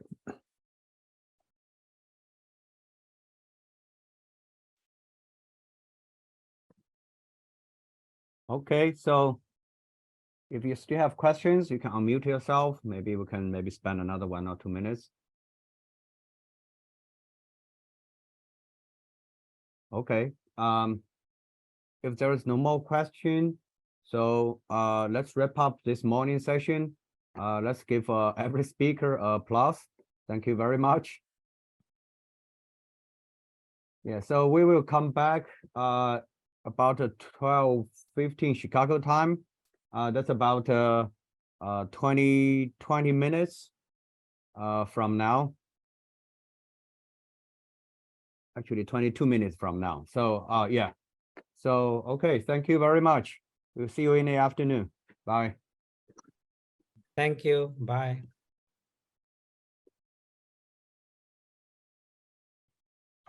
I'll invite our last speaker, Aditya Mohita, to please share his slides. Hi, Aditya. Hi, Joe. How are you? Good, good. Okay, we see your slides and it's great, and I can give you your introduction. So, Yeah, wonderful. Mohita is associate professor at Rice University in both chemical and biomolecular engineering, and also in the Department of Material Science and Nanoengineering. He earned his PhD in electrical engineering from the University of Louisville, and then moved to Los Alamos Center for Integrated Nanotechnologies, where he first postdoced and then joined the staff. His research interests are in understanding and controlling photophysical processes at interfaces and layered 2D materials, and the use of interface-sensitive techniques to probe these processes. His talk today is entitled Light-Induced Structural Dynamics in 2D Halide Perovskites. So please, Aditya, the floor is yours. Yeah. Thank you so much, Joe, and thank you for the invitation to this meeting. Working with facilities like the APS, but really across the United States has been really the cornerstone of a lot of the work that we've done in understanding, structure property relationships in halide perovskites. And I think the previous speaker introduced some of these sections. And so that's what I will be speaking about today.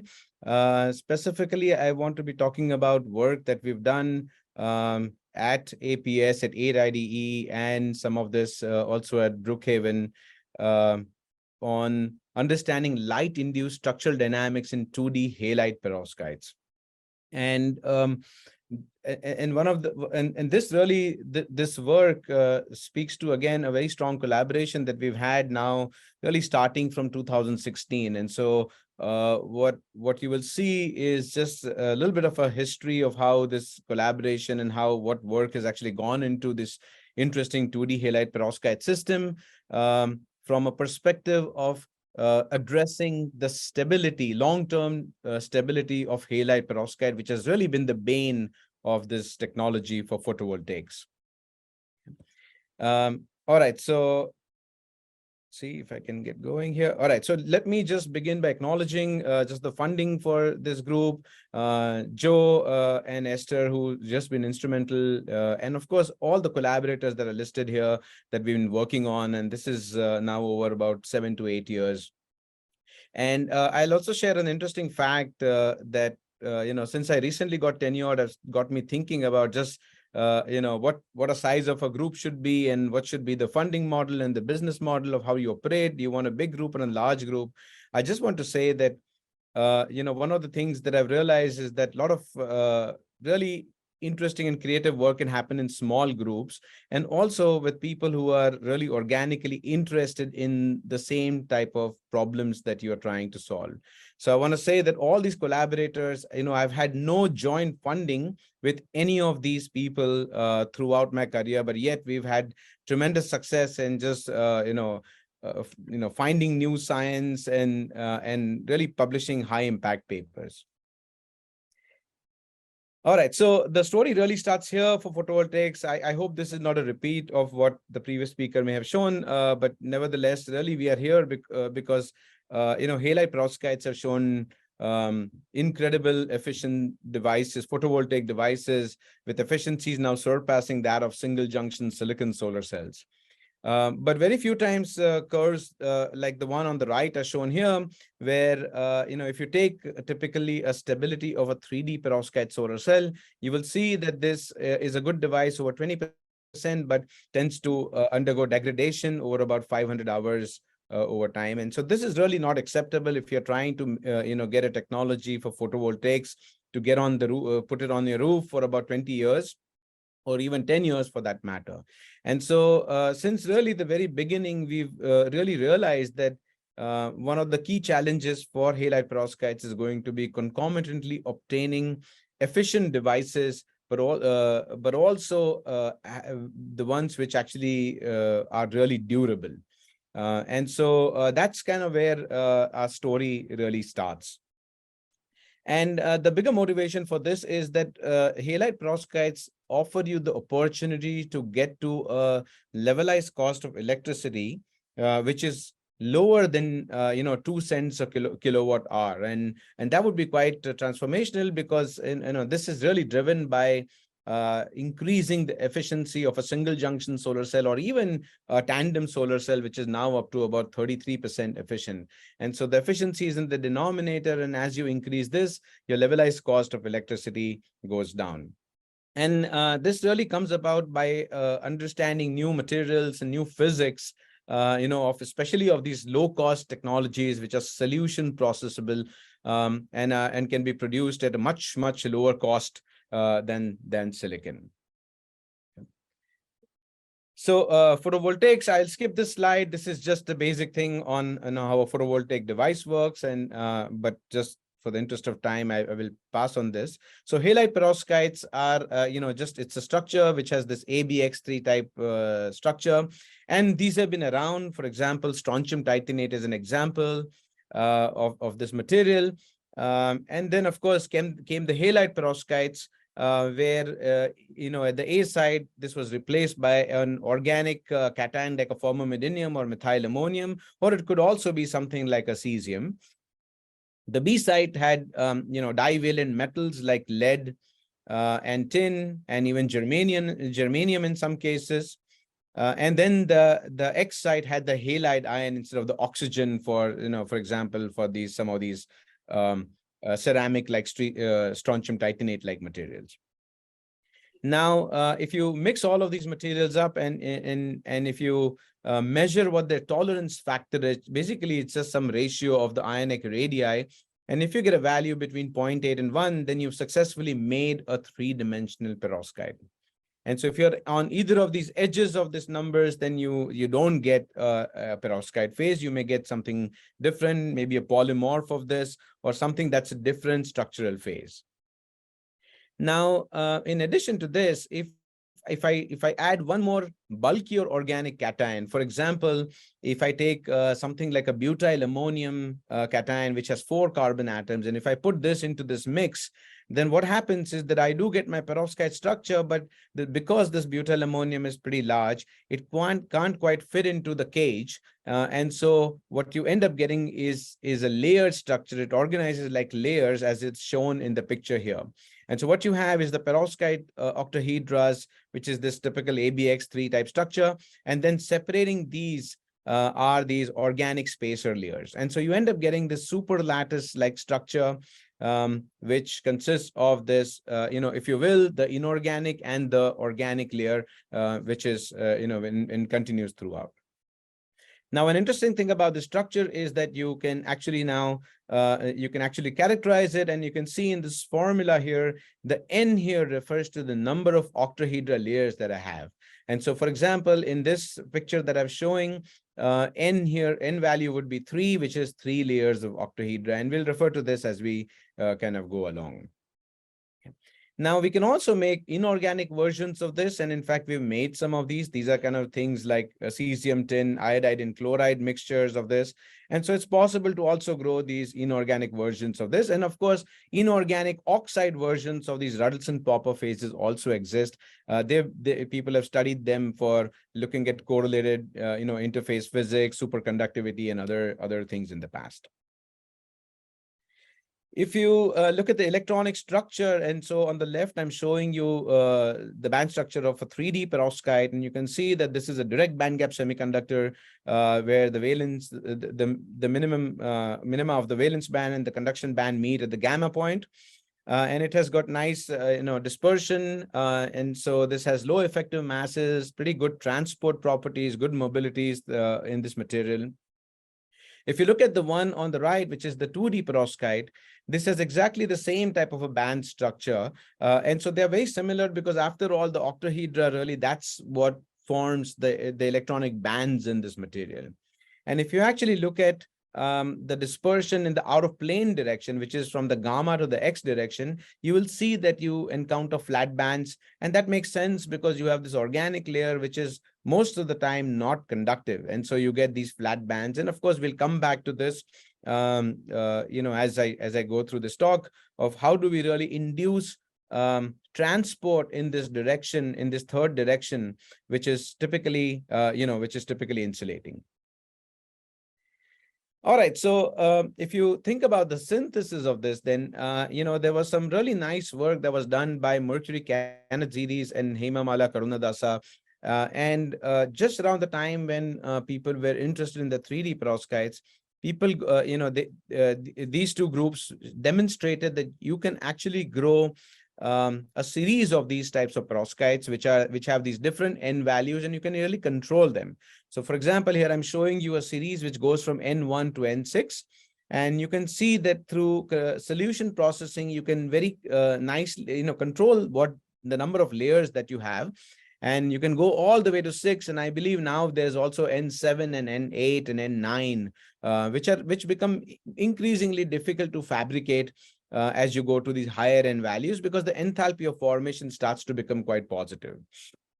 Now, as you can also imagine, that as you are increasing these octahedra number of layers, you are increasing or you're decreasing the quantum confinement. And so your band gap starts to get lower and lower. And as you're tending towards this N is equal to infinity or higher N value, which is basically like the 3D perovskite.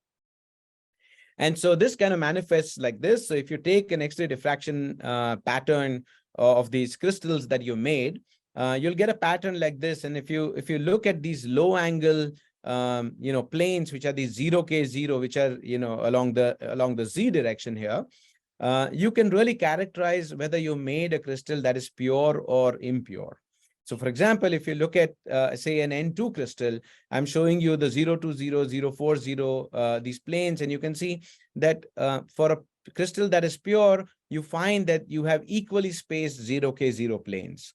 Similarly, for 3, you have 3 equally spaced peaks, which tell you that this is a pure crystal. For 4, you have the 4, 5, and so on. You can then take this pattern and then also perform an absorbance measurements on these crystals, and you can see a nice ground state excitonic feature. And as you go from N1 to N6, you see that your exciton binding energy, or the peak height of these excitons, kind of decreasing. That makes sense because you're decreasing the quantum confinement in these materials. But then you also see that these are all very nice, single peaks, which then correspond to the N value that you have. So by combining these two measurements, you can get a very good estimate of whether these crystals, the batch of crystals you made, are pure crystals, phase pure, or do they have mixtures of other N values that exist. Now, in addition to these Ruddleson-Popper phases, which are shown on the left, you also can make other sort of slightly different structural phases of these 2D perovskites. So you can have a phase which is, on the right, which is this Dion-Jacobson phase. And you can see that the octahedra here sit right on top of each other. Whereas in the alternating cation, you see that they are offset in both, either in the X or in the Y direction. So if you can actually plot the A and the B directions of this plane, you can see that the Jacobson-Dion or the Dion-Jacobson phase, these both A and B are lie right on top. And so X in the Y direction, there's no real offset. And so this is at origin. The Rudolph-Popper, they are offset in both X and the Y axis. The unit cells are offset there. And so you can write, you have this offset of half and half. And then the alternating cation is either offset in X or in the Y direction. And the question that we wanted to really ask is that by looking at or using some of these structural phases, can we really think about trying to induce charge transport in a way so that it's similar to that of a 3D perovskite, which is out of plane, in the out of plane direction, where typically the transport is blocked by these insulating cations. And so, when we started really working on these, this is really the first work that, that came out of the 2D perovskites, where we had shown back in 2016 that the 2D perovskites exhibit much superior durability compared to the 3D perovskites, both under light illumination, and this is a device which went up to about 2000 hours, and also under humidity. Now, in addition to this, if you take the same device and drive an LED and really pump a lot of current into this, you can see that you can get an LED to go on, operate at about 1.5 amps per centimeter square, which is quite large. And you can see that you still don't see a degradation in this curve. And so these results were quite encouraging for us, because this showed that if you actually made these 2D perovskites in the right way, then you could get really nice durable devices where you could pass pretty large currents into this. And really, whenever you start to inject a lot of current into devices, then you know that you made a good quality semiconductor. Okay. And so since then, there has been this field has kind of taken off, and people have been trying to come up with ways in which you can combine or use the 2D perovskites in combination with the 3D perovskites in order to really attain both stability and efficiency. And so there are different flavors of doing this. For example, what I call composites of 2D and 3D, what people take the 2D cations or 2D perovskites and they mix them in a bulk phase in the 3D film, and they spin coat it, and this is often referred to as quasi 2D. Or they can take these 2D cations and dope it into a 3D film, and the thought here is that these organic cations end up in grain boundaries. Of course, it's very few reports which actually demonstrate that these actually go to grain boundaries. But these are what I call composites, and they work reasonably well depending on how you actually made them. You do get an efficient device, and you can improve this durability compared to a 3D film. Another method that has really caught a lot of attention is this idea of creating hetero interfaces. And the idea here is that you take an organic cation and then you spin coat the organic cation on a 3D perovskite film. And when you do that, this organic cation steals some of the lead iodide from your bulk film and forms a passivation layer, a very, very thin layer of 2D perovskite on top of this 3D film. Now, what you cannot control is the N value in this case. Typically, you end up getting an N1 or sometimes even mixtures of N values that you get. And so you can't really control the electronic transport across these layers. And so typically this approach has limited the thickness of these 2D layers to be really of the order of 2 to 5 nanometers, where you can still sort of achieve transport across these layers. Because as you make them thicker, they start to get insulating pretty fast. Okay. So we recently, and I won't speak about this, but we recently had this really nice paper on taking the 3D perovskites and deterministically putting down whatever 2D layer that we wanted on top in such a way that we can actually get a really nice band alignment from the 3D to the 2D layers, where they're actually working like charge transport layers. And so when you do that, you can get pretty nice devices, 24, 25%. But really the take-home message is that you can get extremely high durability, which is shown in this curve, in this black curve here. This is the device which we ran for about 2,000 hours for about 60 degrees C, 70% humidity, and really did not undergo any degradation. And if you compare that to either the 3D device or the 3D 2D passivation layer that I showed you, or even the 2D control, you can see that you kind of really synergistically can combine the advantages of the 2D, achieve, get the stability of the 2D and get the efficiency from the 3D. Okay. And so one of the things that we wanted to kind of think about and explore is that while these 2D perovskites are great, they exhibit excellent stability, but their efficiencies intrinsically remain low. And so the question we asked is that, can we really obtain 3D-like charge transport in the 2D perovskites and thereby increase their efficiency intrinsically, but at the same time retain the stability that they have? And then, of course, second question that we wanted to ask more fundamentally is, what is the impact of light on structural dynamics in 2D perovskites?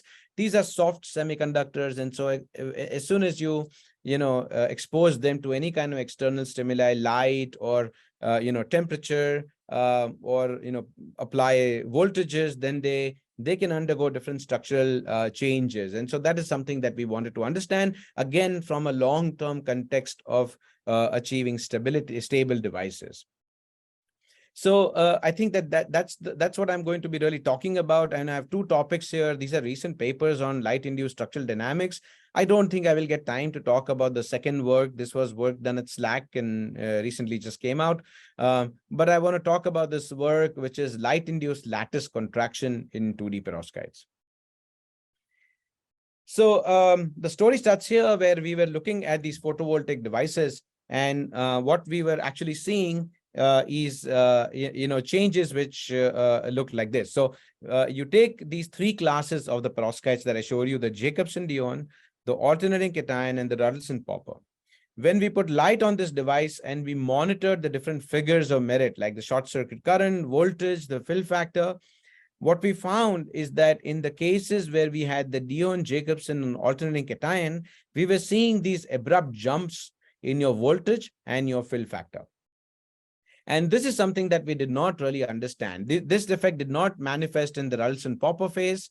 And so at that time, we thought that this was some sort of a, measurement error or some kind of a circuit issue that we were undergoing. And so, after having my student repeat this multiple times, we finally concluded that this was really real.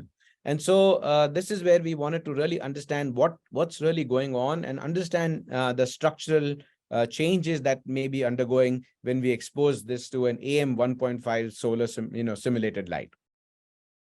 So we of course contacted Joe and we set up this experiment where we looked at the powders of the 2D perovskites, we looked at films of 2D perovskites, and we also looked at single crystals of 2D perovskites, and we set up a solar simulator on 8 IDE, the beamline, and then had a temperature control stage. And we looked at grazing-incidence wax measurements as a function of illumination.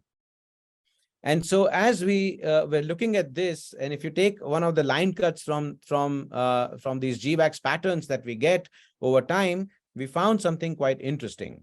What we found is that after about, as we kind of keep illuminating these samples, we see that the entire pattern actually shifts to a higher Q value. And this is a reversible effect. And so when the light is on, you get this. And then when you take the light off after some time, this relaxes back, which is shown as this dotted line. So the green is the original one. That's what we start with. We light soak it for about, in some amount of time. We get this contraction in the real space of the lattice. And then after, if you take the light off, then it relaxes back and goes back to its original position. And so we wanted to understand what was really going on in both the in-plane and the out-of-plane directions. And so we looked at these specific planes, the 300 and 1011, which is the in-plane axis. And so if you look at these two planes, which are shown in circles here, what we found is that we could actually track this effect. So you can see that this with light, you can see an increase in the Q values in both cases. And then over time, you keep doing this. In addition to this, we also see another little phase, which is marked as a P here, which emerges and starts to get stronger. However, what we found is that this phase is not as reproducible and is very sample dependent. And we think so this is some kind of a polymorph phase, which tends to occur when you have a very specific type of sample which is being used. And it wasn't as reproducible, so I won't really talk about this specific polymorph phase, but we will focus on this effect of this light-induced contraction in these materials. So looking at this, the first thing we wanted to look at is the light, the lattice parameter. And so we plotted the out-of-plane lattice parameter and the in-plane lattice parameter. This shows that over time, both of these are sort of contracting. And then we can actually plot really the normalized strain. And what we found is that, in fact, that the lattice contraction is much stronger in the out-of-plane direction, about 2 times stronger than in the in-plane direction, which is shown here by the blue plot, whereas this yellow plot is showing you the one in the in-plane direction. The next thing we wanted to look at is that if we are indeed bringing these layers closer, what is the change in the interlayers, right? Because eventually you want, and this is of course interesting from also a fundamental perspective of looking at photophysics and excitations across these layers. But of course, from a perspective of transport, we wanted to see if we were actually bringing these layers close enough where we could then induce a transport channel in this out-of-plane direction. And so we plotted the effective interlayer distance, and we got this by looking at the D300, which is this spacing here. This is the distance, lattice distance for the out-of-plane 300. And then we subtracted that with the 3 times the D111, which is this one here. So 3 times of that, and that gave us this distance, this interlayer distance, which is shown on the right here. And you can see that we go from about 4.15 angstroms to about 4 angstroms in this case.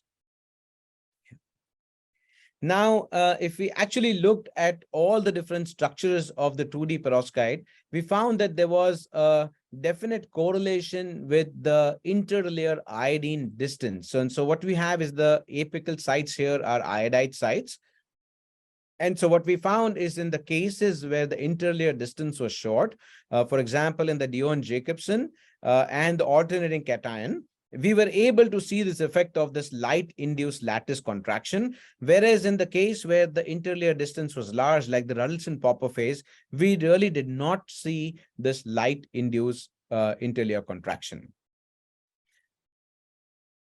So we wanted to really understand what was really going on, what was causing this light-induced contraction. And so we performed X-ray photoelectron spectroscopy. And again, this was an in situ measurement performed here at Rice University, where you would put light on the sample, look at the XPS patterns, and then again do the same experiment and look at what was really happening to the bonding sites for the PB4F and the iodine 3D orbitals. And so we did this experiment on a Jacobson-Dion phase film, and you can see that the gray one here is the initial state of the film. Once we put light on this film, you see that you see a shift in this curve by about 0.26 electron volts towards, it is blue shifting towards higher energies. The same thing happens also with the lead 4F orbitals, where you see that everything shifts slightly by a lower amount. Whereas in contrast, you see that this Ruddleston-Popper, in the Ruddleston-Popper phase, you don't see any real shift. And so based on this, we came up with a model of what was really going on. And so we can actually understand this from the perspective of oxidative coupling in polyiodide molecules. So let me walk you through that. So here I'm showing you in two iodine molecules, and when they are really too far away, there is no real interaction. And this would be very similar to the case where you have a Ralston-Popper phase. These iodides don't really interact. Now, in the dark case, again, you have these Dion-Jacobson phases, and you can see that about 4.1, 4.16 angstrom, these are about van der Waals gaps. And again, under dark, you have very little or small interactions. Now, when you actually put light on the material, you get a photoexcitation from the, the iodide antibonding to the lead antibonding orbital. And so what you're doing is you are slightly reducing the negative charge on your iodide. And what happens is that you start to now get interactions between these two iodide molecules, through a partial sort of oxidative coupling. And so this is a sort of a mechanism that is quite well known in catalysis. And so you get this partial bond formation upon light illumination. And then when you really take the light away, you again restore equilibrium, and get back to this, your original distance of about 4.1 angstrom. And of course, the extreme case of this would be a full oxidation, where these, these iodines would be so close that they would actually form a covalent bond. And so we are, of course, not in this regime at all. Okay. Now, if you're a theorist, you can think of this as actually putting positive charges or localized, like polarons, or if you will, on the iodide sites, and if you actually do that, and if you calculate the band structure in the out of plane direction, which is from this gamma to the x direction, what you find is that you start to now see increase in the slope, or you start to get more dispersion in the out of plane direction. If you remember in the beginning, I showed you that typically this dispersion is pretty flat in this direction. But now with light soaking, as you're bringing these layers closer, you start to get things which are, tend to have a much higher dispersion. And so this means that you may have opened up a transport channel in this direction, or you would have higher propensity to have charge transport across these layers. And so in order to understand this, we looked at the impact of this light-induced contraction on the carrier mobility and the conductivity. And so in order to do that, we performed a space charge limited photocurrent measurement. The idea here is that you make a device which only transports electrons, but presents a barrier for the holes. So the band diagram is shown here. So you can select your layers such that you only have electrons that can go through the circuit. Whereas the holes, they actually, they have barriers for this. And so they create a space charge within this device. And so they really impede transport there. And so what happens is that what you end up getting is, if you look at your current voltage curves under illumination, you start to get the saturation region, which otherwise would have been quite linear and would be increasing. You wouldn't see this in the dark. And so this slows down, this current, increase slows down. And so it changes to a factor of about V to the power of half, as opposed to V1 in the dark. And so now using this idea, you can actually extract the mobility and also the conductivity from the linear region, which is the ohmic region of this curve. And so if you perform these measurements as a function of light soaking, just like we perform the structural measurement, you see that over time, after about 5 to 10 minutes of photoexcitation or illumination, you start to see these jumps in your conductivity. In the ohmic region, coming from the ohmic region, and also in the electron mobility. And so if you look at the mobility, you see that you get about 3 times increase in your mobility, which over time then saturates. Now, interestingly, there is also a light dependence of this effect, which means that if you actually increase the photoexcitation density to about 5 suns, you can accelerate this light-induced contraction. You can see that as we go from about half suns to about 5 suns, you can almost instantly get this effect to go, where you get an increase in your mobility and then you saturate. And so based on this idea that you are actually trapping your holes from the iodide case upon photoexcitation, you can come up with a very simple type of a model, which is based on just hole trapping, just like you would use in a semiconductor where you have the holes being trapped by a defect state. And you can end up with a curve which looks something which is shown here. And and you can see that for all these excitations, there is a certain amount of trapped photo hole density that you need, which is about 10 to the 7 photo holes. And so this is all very reminiscent of, for example, if you had a film of polymer and if you're trying to dope, metal particles or conductive particles in it, then this is very reminiscent of a percolation type of a threshold where you hit a certain concentration of, conductive particles and you start to form channels in your material, which can then increase your transport. And so what's happening by doing this is after light excitation, you are opening up the channel and you're able to get much better transport. Okay. Now, finally, I just have a couple of more slides in order to really sort of show that this was, really happening. And this was really responsible for these jumps that we were seeing in the solar cells, jumps in efficiency, in voltage and fill factor. We performed an in situ measurement again. We took a device and we mounted that. We performed the same measurements as and monitored their structure as we were monitoring also its photovoltaic properties. And so on doing that, what you find is that just when you see a jump in your photovoltaic device, which is shown here in the voltage and the current, you also start to see this interlayer contraction. And so that's kind of where where you start to see this increase in your efficiencies. And we think that as you start to get this contraction, you hit a certain critical point where you start to now induce a transport channel in the out of plane direction, which did not exist. And that's what leads to an enhancement in both in your voltage by suppressing, recombination, and also inducing better, charge collection, which is reflected in your fill factor. Okay. And so finally, you end up with a device which is about 18.3%, not quite still a 20% device, but still this gives us hope that this opens up a possibility of using these types of effects, engineering these cations in such a way that you can actually get transport and really make a 2D device work like a 3D device without compromising its intrinsic stability to light and moisture. Okay, so I think that with that I will stop. I think I've exceeded my time, and I will be very happy to take questions. Well, thank you very much for a great talk. I'd like to open this session up for questions then. If anyone has questions to start for Aditya, please go ahead and unmute yourself and ask your question.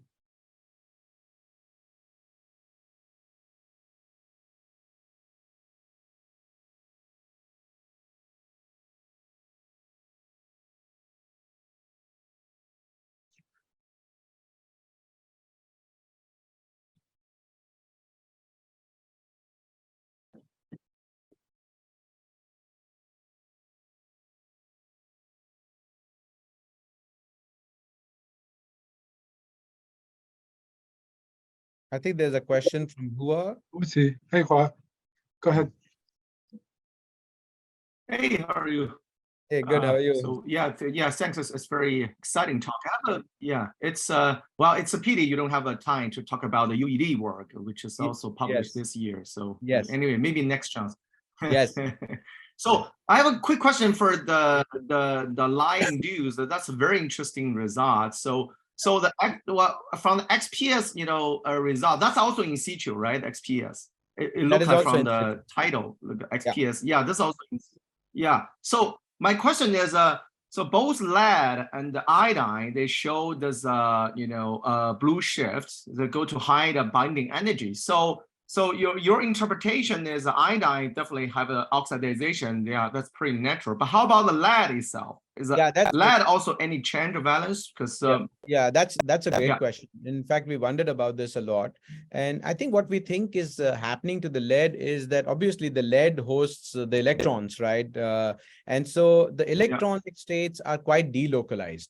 Right. And so the electron, the hole gets localized on the iodine, but the electron gets delocalized. And so what we think is happening is that the lead is observing a secondary effect which comes from the iodide. Right. And so that's why we see a shift also in the, towards a blue shift. as opposed to say, maybe even a redshift or something like that, which would be corresponding to the electrons or, being electrons localized on there.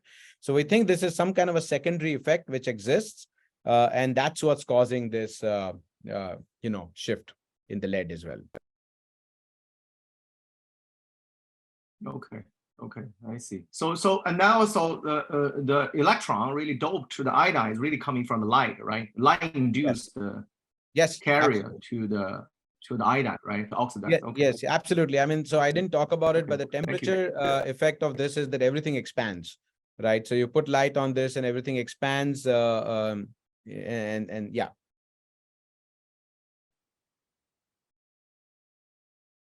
Thank you. Thank you. Yeah.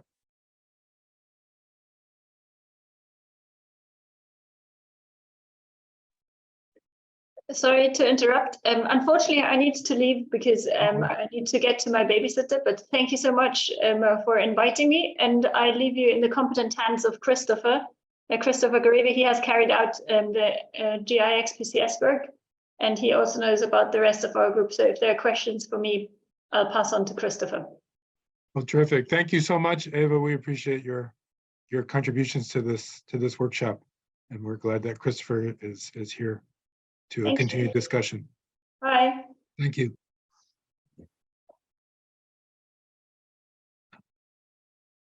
More questions for Aditya or for Christopher? Oh, Jen has a question. Jen?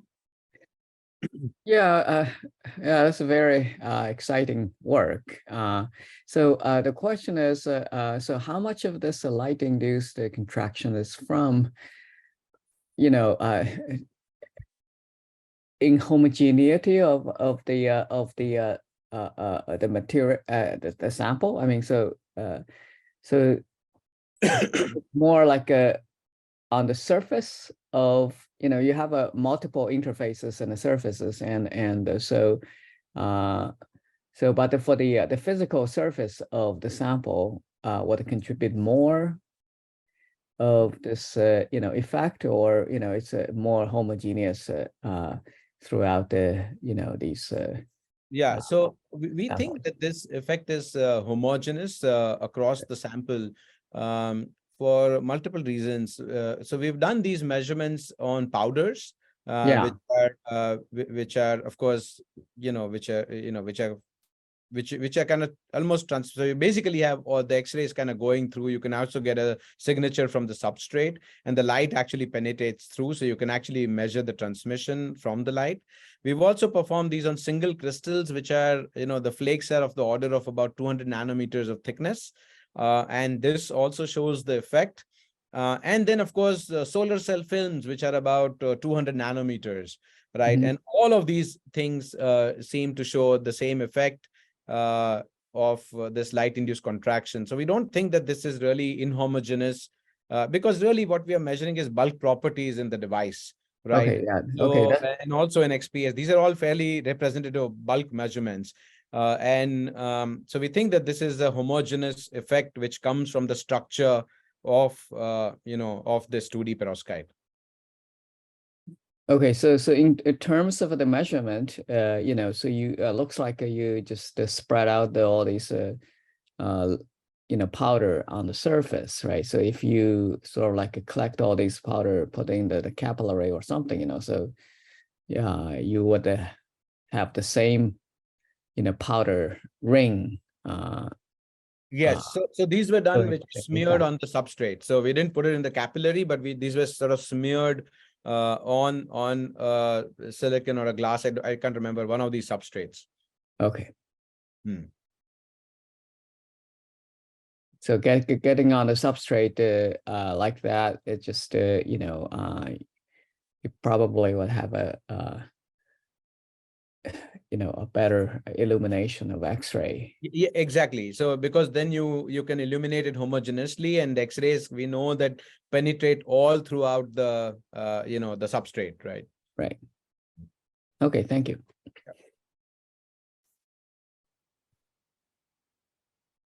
Maybe one quick question. A very nice talk again. Yeah, thank you. do these things have? I mean, some of these perovskites act as X-ray detectors too. So do you have X-ray issues when you do your experiments? Yeah, so that's a great question, and I think there's a lot of work on X-ray detection and things like this. We do check for beam damage every time we do these measurements initially, and just make sure that there is no beam damage. So a lot of times, the first set of things to do is to look at what's the integration time, before we actually see beam damage and things like this. So at least in this regime, we don't see any effect of X-ray based beam damage under these conditions. Okay, so but it could still have some form of light induced. I guess you're getting more photoelectrons, or you're getting a charge, but yeah, it's it's different. You could, I guess one would say that you could have some amount of effects on this. They don't seem to be noticeable. I mean, typically when you start to get damage from the beam, you start to see it instantly in a structure. At least we can't pick it up, right? But I think you're right that there could be something which is something that is even, something we are not sensitive to. Thank you.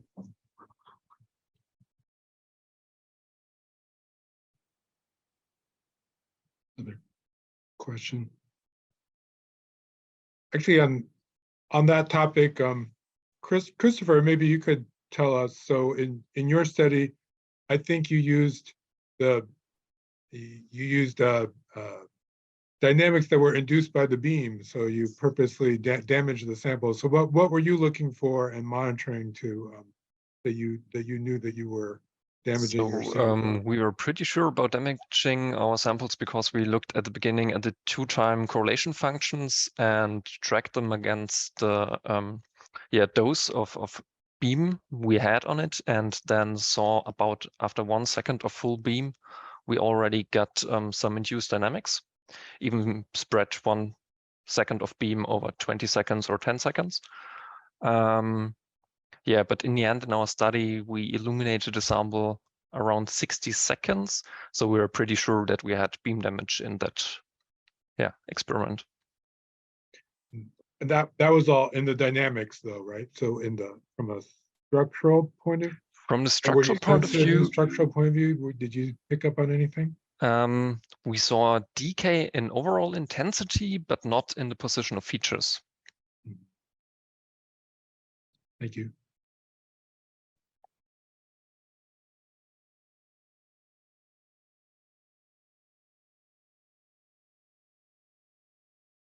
I see Jen has a question. And Zhang. How about Zhang? Because Jen has a question, then we'll go back to start with Zhang and go back to Jen. Okay. So this is a question or maybe comments for Eva or Christopher. So your work of like selecting, particular incident angles to decouple the the Q mixing, I think is very useful. I mean, if we want to extract correct relaxation time or stretching or compression, like coefficients of the correlation functions. So my comment is, you have shown there are 4 terms that contributing, or 4 origins contributing to the total scattering. In the gradient-incident geometry, and they contribute basically to like 2 channels that you mentioned, that's like a GISAXS or GT-SAXS channel, that reflection channel or transmission channel. So that means that 2 of the 4 terms contributed to the transmission signal, the other 2 contributed to the reflection signal, and that means you only have 2 different Q, separate 2 Q mappings, not like 4 Qs in there. So that means that. So what I want to say is going to higher incident angle, for example, 1.5 to 2 times the Correlation angle, definitely gonna separate these 2 channels. That I completely agree, very useful. But the other part I don't really understand when Eva mentioned that in her slide that you have to analyze around the specular. That part I don't really get it, because if you can separate these 2, if as long as the incident angle is high, you can analyze, there are only 1 Q mapping in the detector, so you can only you can analyze, any part of the that more Yeah, good question. That is more about the distortion you will get due to refraction near the the critical angle. So if you are around the specular peak, the distortion in your delta QC, so the difference between your intrinsic and your detector QC, becomes nearly linear. So you don't have that much different mixing in your region of interest. Because even when you then look at your region of interest and that's too big along QC, you will get different mixing at the beginning and at the end. So if you then, are at a higher QC, that will become linear and not, change that much. So that's more the idea behind that. Okay. Yeah, I think I have to understand this more because I believe if you go into high incident angle, the mixing sort of already decoupled. So two of the reflection channels, they basically, I mean, they come from different origins, but they basically have the same Q mapping. Maybe I understood something wrong, but my understanding is more like a shifted Q mapping. But that's also not completely linear okay. if you look at the intrinsic Q. So that's the point behind that. There's a nice paper from Kevin Yeager on that. So if you're interested. Okay. Is your paper published already? It's in the last stretches of acceptance. Okay. Okay, I would like to see that. Thank you. And Jen had a question. Yeah, so actually in the similar lines, Sunny's earlier question and Jean's question. So yeah, it is nice to see, wow, it's so you're so much into separate all these contributions from the multi-beam terms. So I just wonder, so how rough are these films are, so that so do you know, because Sonny asked a question about the transmission, so a lot of especially in the reflection channel, so it's the surface roughness will have a more effect there. So we had about 20 nanometers of roughness for our films. 20 so quite nanometers. a lot. Okay. But the underlying substrates of silicon, they had about like 1 nanometer, 2 nanometers. And we also included this roughness for the calculations of our frictional coefficients. Okay. So with that the data, these roughness numbers, they're from fitting to the reflectivities, or no, other we means extracted them from AFM measurements. Okay. Okay, so yeah, that would be interesting to see, how the roughness really affected the reflections, so that with that 20 nanometer, yeah, we already had a pretty diffuse signal. Right. So that so whether you will get the really good the definition of the, well, it's not definition, it's just the intensity can be, the reflection intensity can be really low, so that yeah, that was also the kind of, or one of the reasons why we had to go to beam damage to induce dynamics, and also have had like 60 to 2 minutes of full beam, because we were missing, especially in the GT region of the detector, just the necessary photons. Yeah, as I would be very interested in reading the your work, because I think for these type of things is really hard to just summarize with the 1 or 2 slides, so that. Okay, thank you.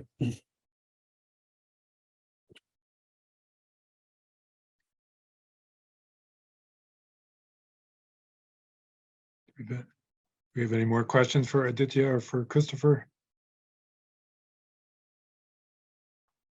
I have one question for Christopher. So when the dynamics measurements that you mentioned, what were the conditions, like what were the photon flux and the spot size? Did you get a chance to play with those things to try to reduce the flux density on the sample?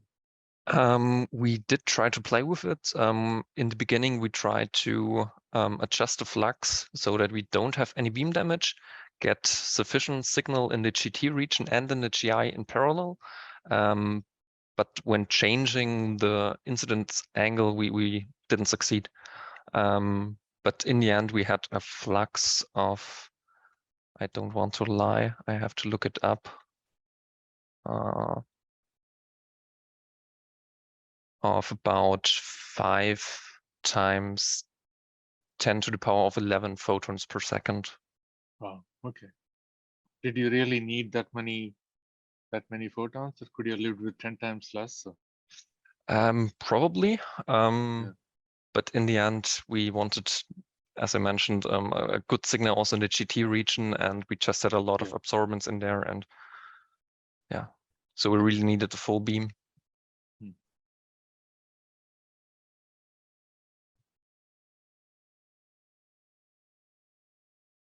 So what was the photon energy there? And we worked at 9.65 kV.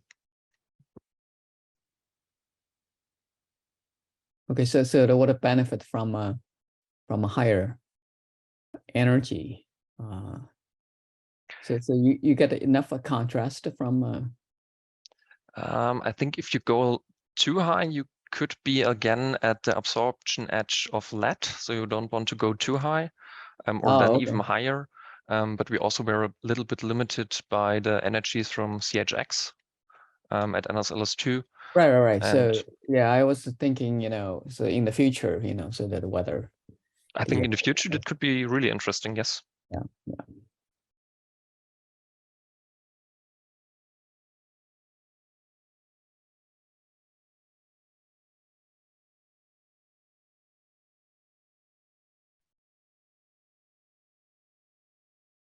Okay, more discussion?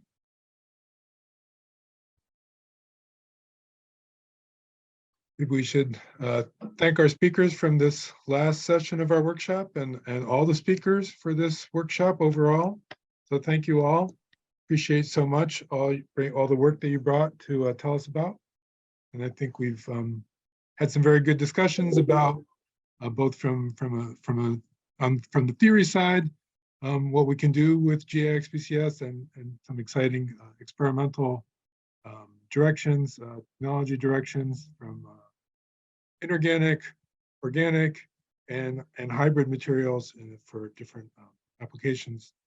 I believe we've been recording these, and I believe there'll be a mechanism eventually where they'll be available. So I hope I can share that with you. You can share that with anybody else. But I'm not sure what. I'll find out from the user office how that's going to work.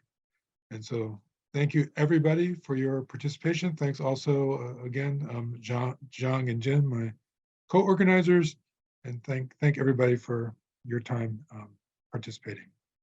Thank you all. Thank you. Yeah, really, it's a Joe, putting a lot of effort and the time to, to get all the speakers together and everything. So, thank you, Joe. And a pleasure. Oh, and I would be remiss if I didn't remind everyone, mark your calendars for our first experiments workshop, August 8th and 9th. So that's going to be coming up soon. Thank you. Yeah. Thank you, Joe, as ever. Yeah. Hope to see you soon. Thanks for organizing it. Great workshop. Thank you. Yeah. Bye. Okay, I'm going to stop recording and then quit the meeting.